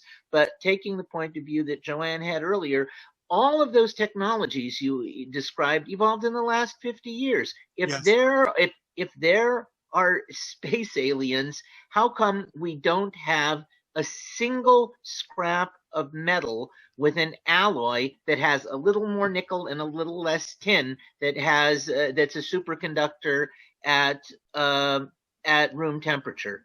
I mean, I saw Japanese people when I would go on vacation maybe 30 years ago, and they'd have these amazing things. There would be cameras that you could see a little LED screen, LCD screen on the back of it, and you could see as they would move it around, you could see what the picture was going to be. Well, yeah, maybe if I had just woken up and been born that day, I would have thought they were gods, but I realized, they're Japanese people with a more advanced technology. I'm not saying, obviously you can't rule out there being aliens and so forth, but you would think there would, as Joanne was saying, there'd be some scrap of evidence that there would be a way to instantly cook an egg that didn't take 3 minutes or anything. And we haven't got any of that. We see more advanced technology coming out every 10 years here than out of a civilization that would have evolved thousands of years before us. Maybe they have that in Area 51. And they haven't shown it to us yet. So this is the, I guess you could say if it didn't happen to me, it didn't happen. This is the personal evidence of proof philosophy, which is, okay, F-35 fighters exist. Have you got one in your neighborhood? Yes, we woke up this morning with these horrible fighters going over Miami Beach. Yes. It was terrible. Yes. It was terrible. Every time we go back to sleep, these goddamn F-35 fighters would wake us up. Yeah, we got them in our neighborhood. They were right over my house. And oh, by the way, they weren't F-35s, they were F-A-18s. Close enough. No, there's a big difference. The technology on an F-A-18 is almost 20 years old. The technology on an F-35 is like 5 years old. Oh, I'm sorry. That's right. The F-35s are the new expensive. Yes, and they can hover. UAE, yeah. They can hover. And they can hover for extended periods of time. Well, the old Harrier jump jet actually had an onboard water tank, and they could only hover for about 60 seconds before the turbine would burn up. I think there'll be people out there that investigated for Big Bear or Bigfoot. Why do I keep saying Big Bear? Bigfoot or the fairies, like Sherlock Holmes. Yep. He saw the fairies, and Yep. they had they did a lot of investigations and then they say this is fake. This information. So it's like, I didn't have to go and do the investigation. I believe the guys that did the investigation that it turned out to be fake. Well, I don't have to see people going up in space to know that there are rockets that go up in space today. SpaceX.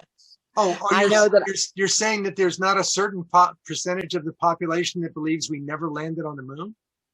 No, I know there is a certain population that does not believe we landed on the moon. There's a certain percentage of the population that believe the Earth is flat. Correct. Yeah, and are these the kind of people that would respond calmly and collectively if aliens suddenly showed up on their TV or on their doorstep? No. Well, there you go. I don't think so. But I'm also saying that I'm not going to be one of those people that would jump on a bandwagon when I have proof, because I've gone around the earth. I've gone to different places. Yes. I know the world is not flat.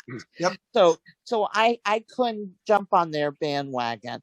If I had never traveled, maybe I could. It would still be a hard one for me. Well, But you know, I don't know if I can jump on the bandwagon, because I've never seen a UFO. I know that there are people in my life, but I believe that they do exist. I don't know how to say this under that, but I don't know how the government can come out and say they exist. But the government can come out and say they don't exist.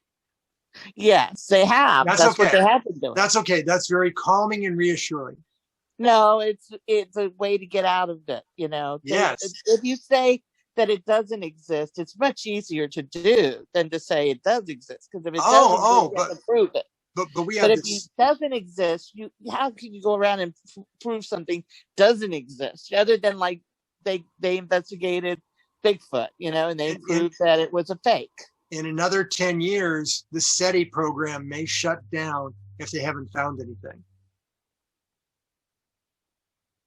Seth Shostak, who's the head of the SETI program, actually said that maybe in another 10 years, if they still have found no evidence of extraterrestrial advanced civilization using technology no more advanced than we have today, they will have basically scanned the entirety of the known universe from our perspective, from our galaxy's perspective, and say, obviously there must not be any advanced civilization. Either they don't exist or they came into being and wiped themselves out, and therefore we can't find them. Therefore we should shut SETI down. Really? That's like saying, I'm looking for smoke signals when everybody else is communicating via radio, and because I found no smoke signals, therefore no other populations exist on the planet. Yeah. Well, they should stop.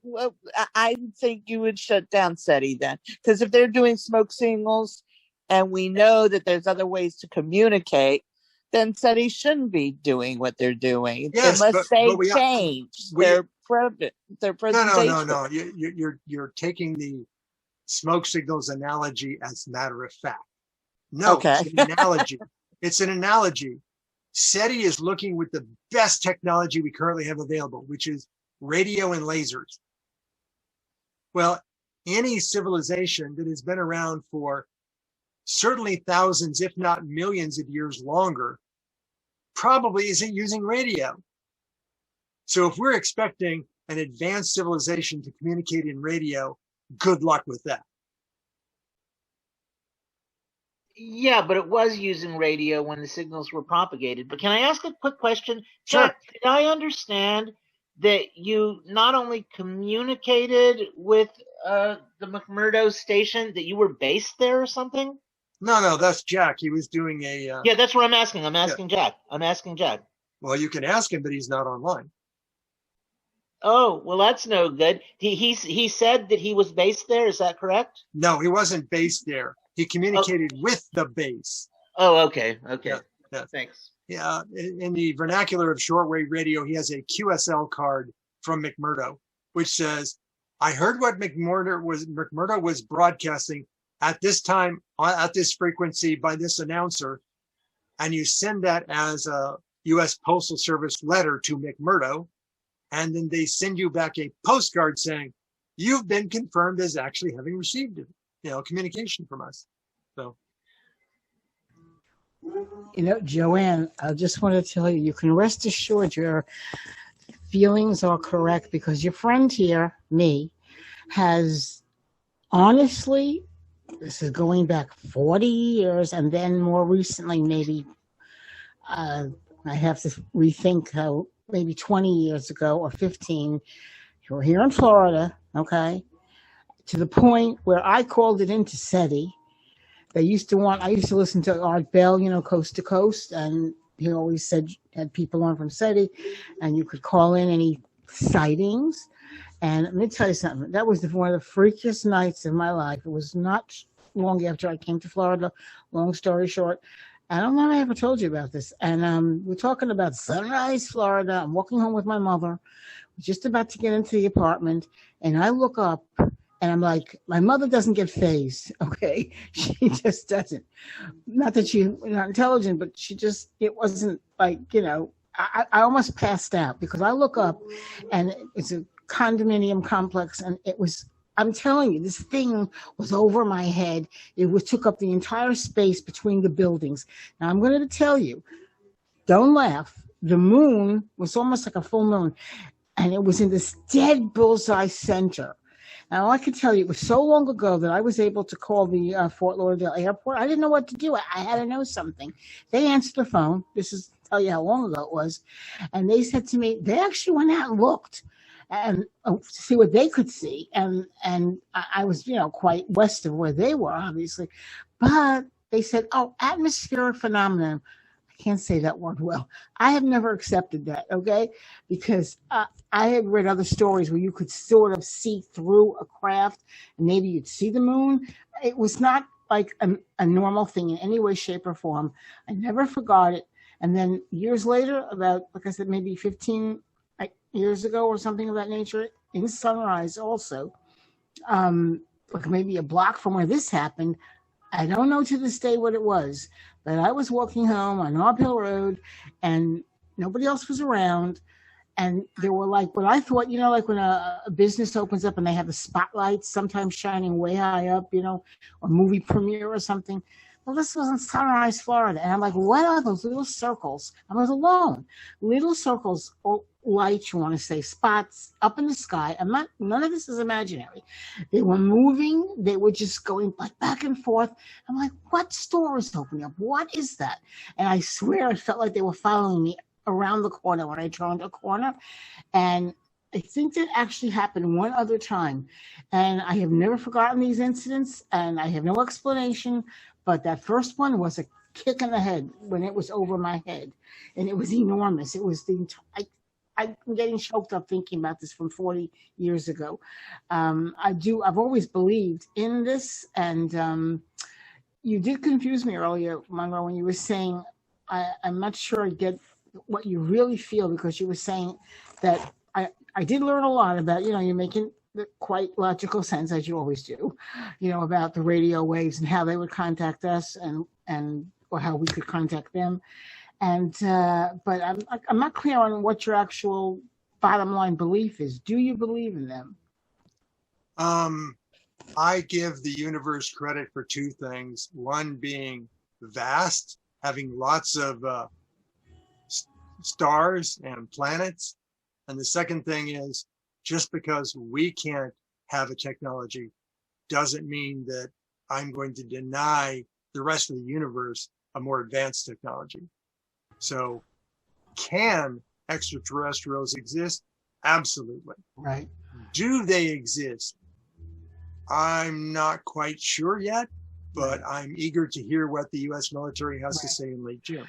Yeah, but those are obvious answers. The question is, the universe is so vast, obviously exists. Are the things that people see and believe here visits by aliens? That's the question, Monroe. Well, I don't have an answer for that. All I have is information for you to think about, which is, if they are extraterrestrial craft and they are in quantity, buzzing, I see Joanne throwing to draw, and they are buzzing our aircraft carriers with impunity, popping in, zooming around, waiting for us to put up some fighter jets, dancing around the fighter jets because they know that fighter jets can't do anything to them, and then just popping out like, hi, we're here. See, we're here. Nothing you can do. Bye. I've got to believe that that's not another military on the planet. I've got to believe that the CIA wouldn't be doing that with, Area 51 craft that they've invented. I've got to believe that it's probably something far more advanced. And if they can visually come in and go out of existence, as well as doing it on radar, that's a technology we haven't developed yet. So, but isn't it also possible that there is an advanced civilization living on the earth and we just don't know about it? That's the inner earthers. That's Wakanda. Well, they could be out on the desert or somewhere, you know. yeah. Well, that's another possibility. We do have evidence on Earth that is factual, that there are actually people can feel it and touch it and see it, that says that, you know, some form of societal advanced civilization existed on this planet more than 12,000 years ago. You know, a good example of that is Göbekli Tepe in Turkey. And if you don't know about that one, you can look it up.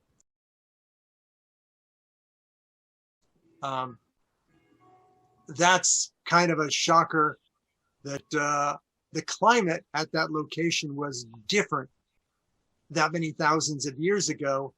And they actually have relief carvings on stone, which is not as easy to do as actual carvings into stone, of animals that, you know, a few thousand years ago did exist in Turkey. They haven't been there for a long time, since Turkey's become more arid, more desert-like.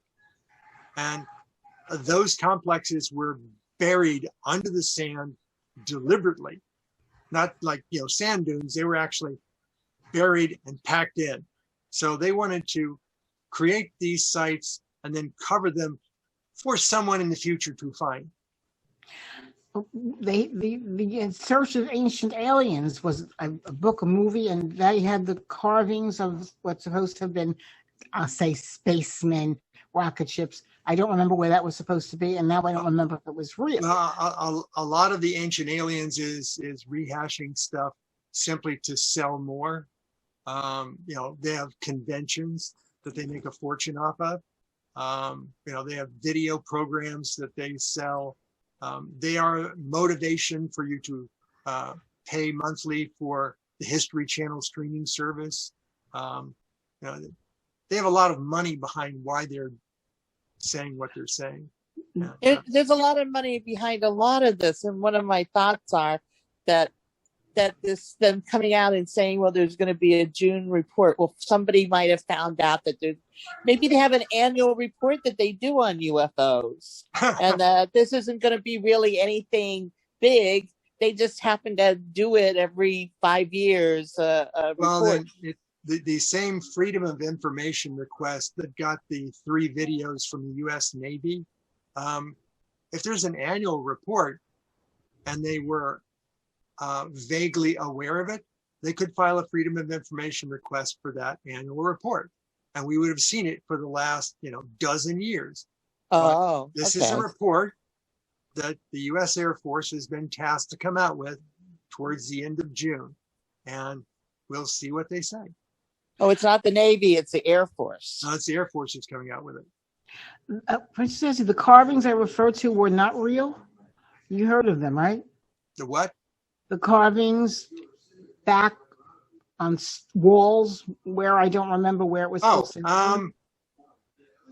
That looked like space. That's one of those things that I look at. If you look at some of the ancient building techniques, some of the structures that physically exist still today, the scale of the tonnage of stone, how precisely they were joined. Yeah, the pyramids, right? Yeah.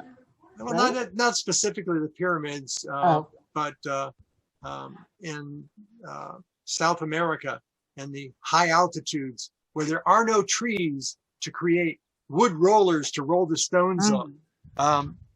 You know, some of those things, and the degree with precision of carvings and drillings through granite. I'm not going to say that those were performed by extraterrestrials or an advanced civilization that predates the current human species. I'm just going to say, take a look at that. Tell me that was done with your copper chisels and wooden mallets. That's clearly that's something that's advanced. And if you try and reproduce it using the technology we have today, it will create microscopic perturbations in the granite that don't exist on those ancient structures. So whatever created it is a technology we don't have yet. Why did you dismiss the pyramids? Because I mean, that's like the most general thing that people come up with. I mean, that's, anytime you're going to hear about, well, there were aliens here on the planet, we know it because of the pyramids. That's like the number one thing. I mean, well, but you didn't seem to believe that, maybe. Because the stone blocks in the pyramids are nowhere near as large as the stone blocks elsewhere. The stone blocks that are elsewhere and are very many tons larger are actually put together with far smoother edges than the stones at the pyramid. And they're not just blocks, they're all different shapes. Yeah, the ones at the pyramid are roughly carved. You can see that in the stones. But when you go to the ones in South America, what they refer to as the H blocks, that's like a mass production factory that produced those. Those things are smooth to the surface. They have grooves that are millimeters across. They have holes going straight through blocks that are several feet long, where the holes are perfectly straight and they're only a few millimeters across. That's clearly far more advanced than the pyramids could ever demonstrate. So if you're looking for what is a good example of many thousands of years old technology that created stone structures, Pumapunku is the name of it, is a place. How do you spell that? How do you spell that? Puma Punku, I think. If you just Google it, you'll probably find the correct spelling. Puma, yeah, obviously, that's what I'm doing. And you can also, if you put it in quotes, H space blocks. It's exactly as you spelled it, Pumapunku, in Bolivia. In Bolivia. That's one of those places that is at very high altitude, is very advanced mass replication of stone blocks with very high technology, very, very high precision. And it says on Google that it's closed. Maybe that's to keep people from finding the secret, except that it does open Sunday morning at 9. Mm-hmm. Yep. But who's going to get there except somebody who has maybe $10,000 to spend on travel? Someone with a spacecraft. It's out in the middle of nowhere. It's literally out in the middle of nowhere. Wow.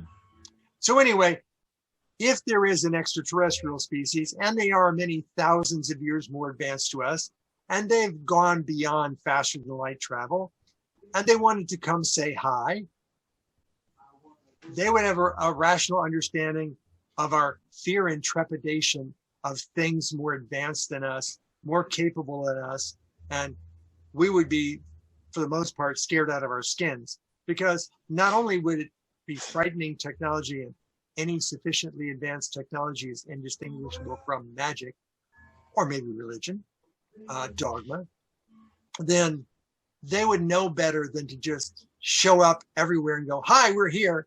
Sorry that we look like an invading force. They're going to find a way to break it to us gently. So that would be wise of them. Yeah. I give them credit for being wise. Otherwise, how did they get here? So my approach is stop looking for ET.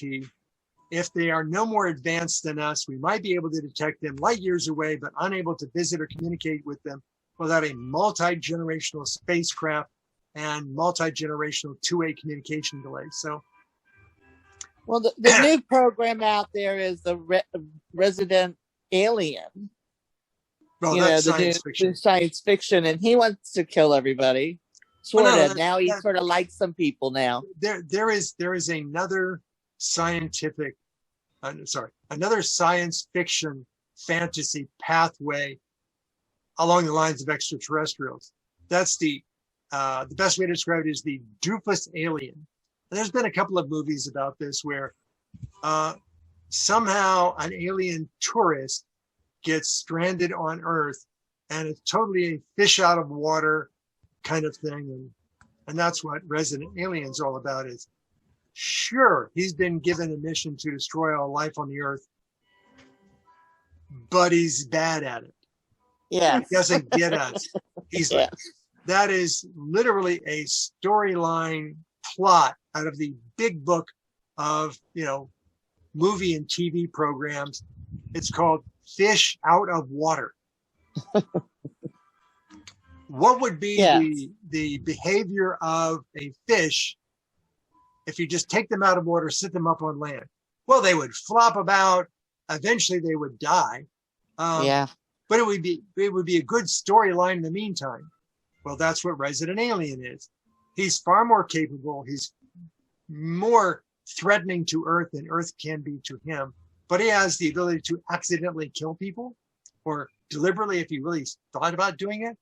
And he has advanced technology that we can't compete with. But at the same time, he misplaced his spacecraft. He's been mistaken as, a doctor when he's not, but he can learn quick. So that's the fish out of water syndrome. It's science fiction, fantasy. I watch it. I refer to it as enjoyable entertainment. Many, many years ago, many years ago, Jerry Lewis, believe it or not, you might have heard of it. I don't know if it's available, and I haven't seen it since, I suppose I was a kid. I've been going to the movie since I was 3. Visit to a Small Planet, I believe. Yes. It was, obviously it was a comedy, but I'd like to see it again. Does anybody remember the Visit to a Small Planet? Yes, I remember that one, but the one that I liked better was with Jeff Goldblum, called Earth Girls Are Easy. I've actually heard of that. Yes, yeah, that one's a lot more entertaining, because this is just 3 doofus aliens, and they learn that Earth women are, in their term, easy, and they have to deal with all of the oddities of this planet that they know nothing about. But eventually they'd like to leave because it's just not their cup of tea, and they want to get back. So you just reminded me about Third Rock. Third Rock was a big hit on TV. Oh, Third Rock from the Sun. That was an entire family grouping of how do we deal with these humans? Right. That was a good concept. Fish out of water. Yeah. Coneheads, lots of coneheads. Yeah. Oh, Coneheads. Yeah. The Man Who Fell to Earth. Yeah. Mac and Me. I like Mork and Mindy. Mork and Mindy, yes. I was thinking about Mork also. Yeah. So I was going to mention, can I mention one other quick thing on this that I just heard probably today, which really would seem like a nothing after everything you've said, but they were saying on one news program that some people, I don't know who the some people were right now, were saying that the radar, photos that you began this conversation about from the Navy, right, might be drones, very advanced drones, China, whoever. Is that any possibility? Given that they're not aerodynamic, meaning they have no wings, no tails, no elevators, no ailerons, they have no heat plume from exhaust from burning, carbon-based fuels, they're unlikely to be drones. And the majority of the drones that we have nowadays have propellers, and they're very easy to spot. And yet, but I saw those look, obviously I'm not anything scientific like yourself or techie, but I don't understand. I saw those radar shots, whatever pictures.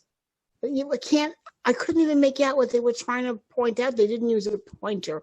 How does anybody? They look like nothing on there. Did they see it much better than we see it on TV? No. They visually saw them better. The pilots saw them. Oh, well, they actually saw it. That's true. Yeah.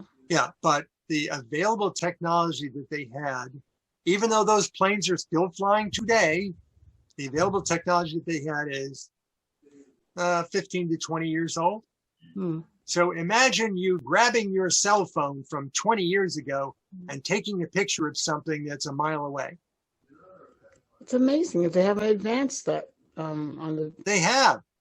As soon as you start seeing F-35 fighters taking pictures of the unusual aircraft, you'll see a lot better.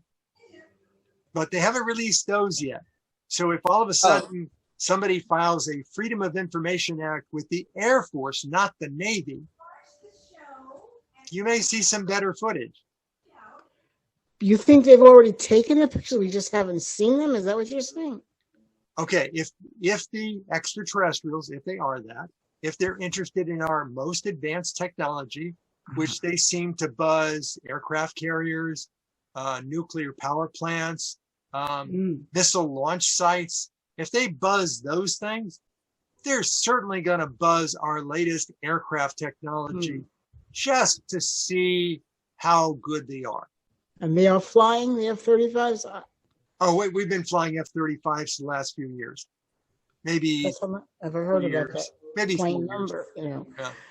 It's fascinating. It's always been fascinating. Yeah. It's So, also, it's also depressing because, okay, it's amazing how long it took the human race to become technologically advanced. We're talking, 120 years, 150, not barely. What is technologically advanced? Is that the Industrial Revolution? Everything. That's maybe a couple hundred years. Happened in the last, I'm thinking since the Civil War, photography, cars, planes. 200 years. Yeah, 200 years. Yeah, choo-choo train. Yeah. Yeah. How is that? Okay, so you said, what was your basis for it then? If it's photography, that existed shortly before the Civil War, so 200 years. Okay. I see what you're saying. But I'm just saying, I've never understood how it did take us that long, to be honest with you. And if we had been, I can recommend an old series that James Burke was the narrator on called Connections. Yeah. A lot of the technology that we come up with is accidental. It's literally some guy was working on this, some other guy was working on that. They put the two things together without actually even talking to each other and came up with thing. So thing A happened, thing B happened, thing C happened because somebody unrelated to A and B put the two together and came up with C. And that's how we got antibiotics too. Yes, and it is amazing that we got a vaccine within a year. I mean, that's amazing. No. We've actually been studying RNA genetics for decades. Well, we were lucky. The Chinese had sent it out and sent it to the whole world. Yeah. The what they had gotten, the code, the DNA code. No. If you look at on YouTube for an interview between Barack Obama and Anthony Fauci that was put up 1 week ago, they explain what Monroe's saying. The Anthony Fauci was working for a vaccine on AIDS for the last 20 years. Yes. That all this is based on 20 years of research that was done in the United States, and they just applied it to the new problem. Well, some of that was done in China too. Yes. If you want to stretch it out into the realm of maybe, but don't have any evidence of it, all the medications that you're seeing on TV promoted nowadays, where make sure you don't take this if you have an infection or if you're susceptible to infections. Those are immunosuppressants. They suppress your immune system. One of the most popular ones is things like rheumatoid arthritis, RA, and Crohn's disease, which are the human body attacking itself through immune response. Well, if you suppress the immune system, the problem goes away. Look, those sores on my elbows went away and I feel much better. Where did we get the technology for immunosuppressants? AIDS research. Because what is AIDS? Acquired immune deficiency. It was a mechanism at the genetic level whereby it can suppress your immune system. We've taken something that was a disease, researched it, and actually come up with a medication based upon the same concept and used it for other purposes. Right. That's what you were saying just a moment ago. It's that things happen because we're looking one way, but we find something because we look at the other way. Yes. Microwave ovens didn't start out as microwave ovens. They started out as radar. Or Viagra, either. They were called the radar range. Yeah. Yes. And Viagra came out of heart pills, basically. Yeah, what a strange side effect. Yes. So anyway, if there is a sufficiently advanced species out there that can travel faster than light, communication is not an issue for them. They certainly have the ability to contact us whenever and however they decide to do so. If they're likely here because they've gotten beyond light speed travel, they've studied us. And the reason why they no longer need a duck blind, they no longer hide, is because they don't need to, because we have no counter to them. So Okay. feel free to continue to look for ET. Not my decision how you spend your private funding or even government funding. What is currently being spent to look for ET is lint compared to the planetary economy. And it does provide jobs and advance some of our technologies like radio communication for other purposes. So my recommendation, don't call them, they'll call us. Right. So And on we June, want them to call us. In the meantime, better ourselves and make ourselves a better example for the universe to want to contact us. Yeah. So next month, June, Yep. they announced to the world. The end of the month. Air It'll be Force out in late June. It'll be out in late June, and they announced in June that ET has called to us. They're not calling home; they're calling here, and they're coming. They're not that matter of fact about it. There is a study. It's associated with that last round of studies called AATIP, and they're finally going to release to the public what they found. Right, but you had also they're not pointing the arrow one way or the other. They're just saying, we're now going to release to the public what we found. And what we found was bupkis. but they could be releasing something that says, like you had said, like I said a couple times, you said they could be coming. They could announce it and say they're showing up next Thursday.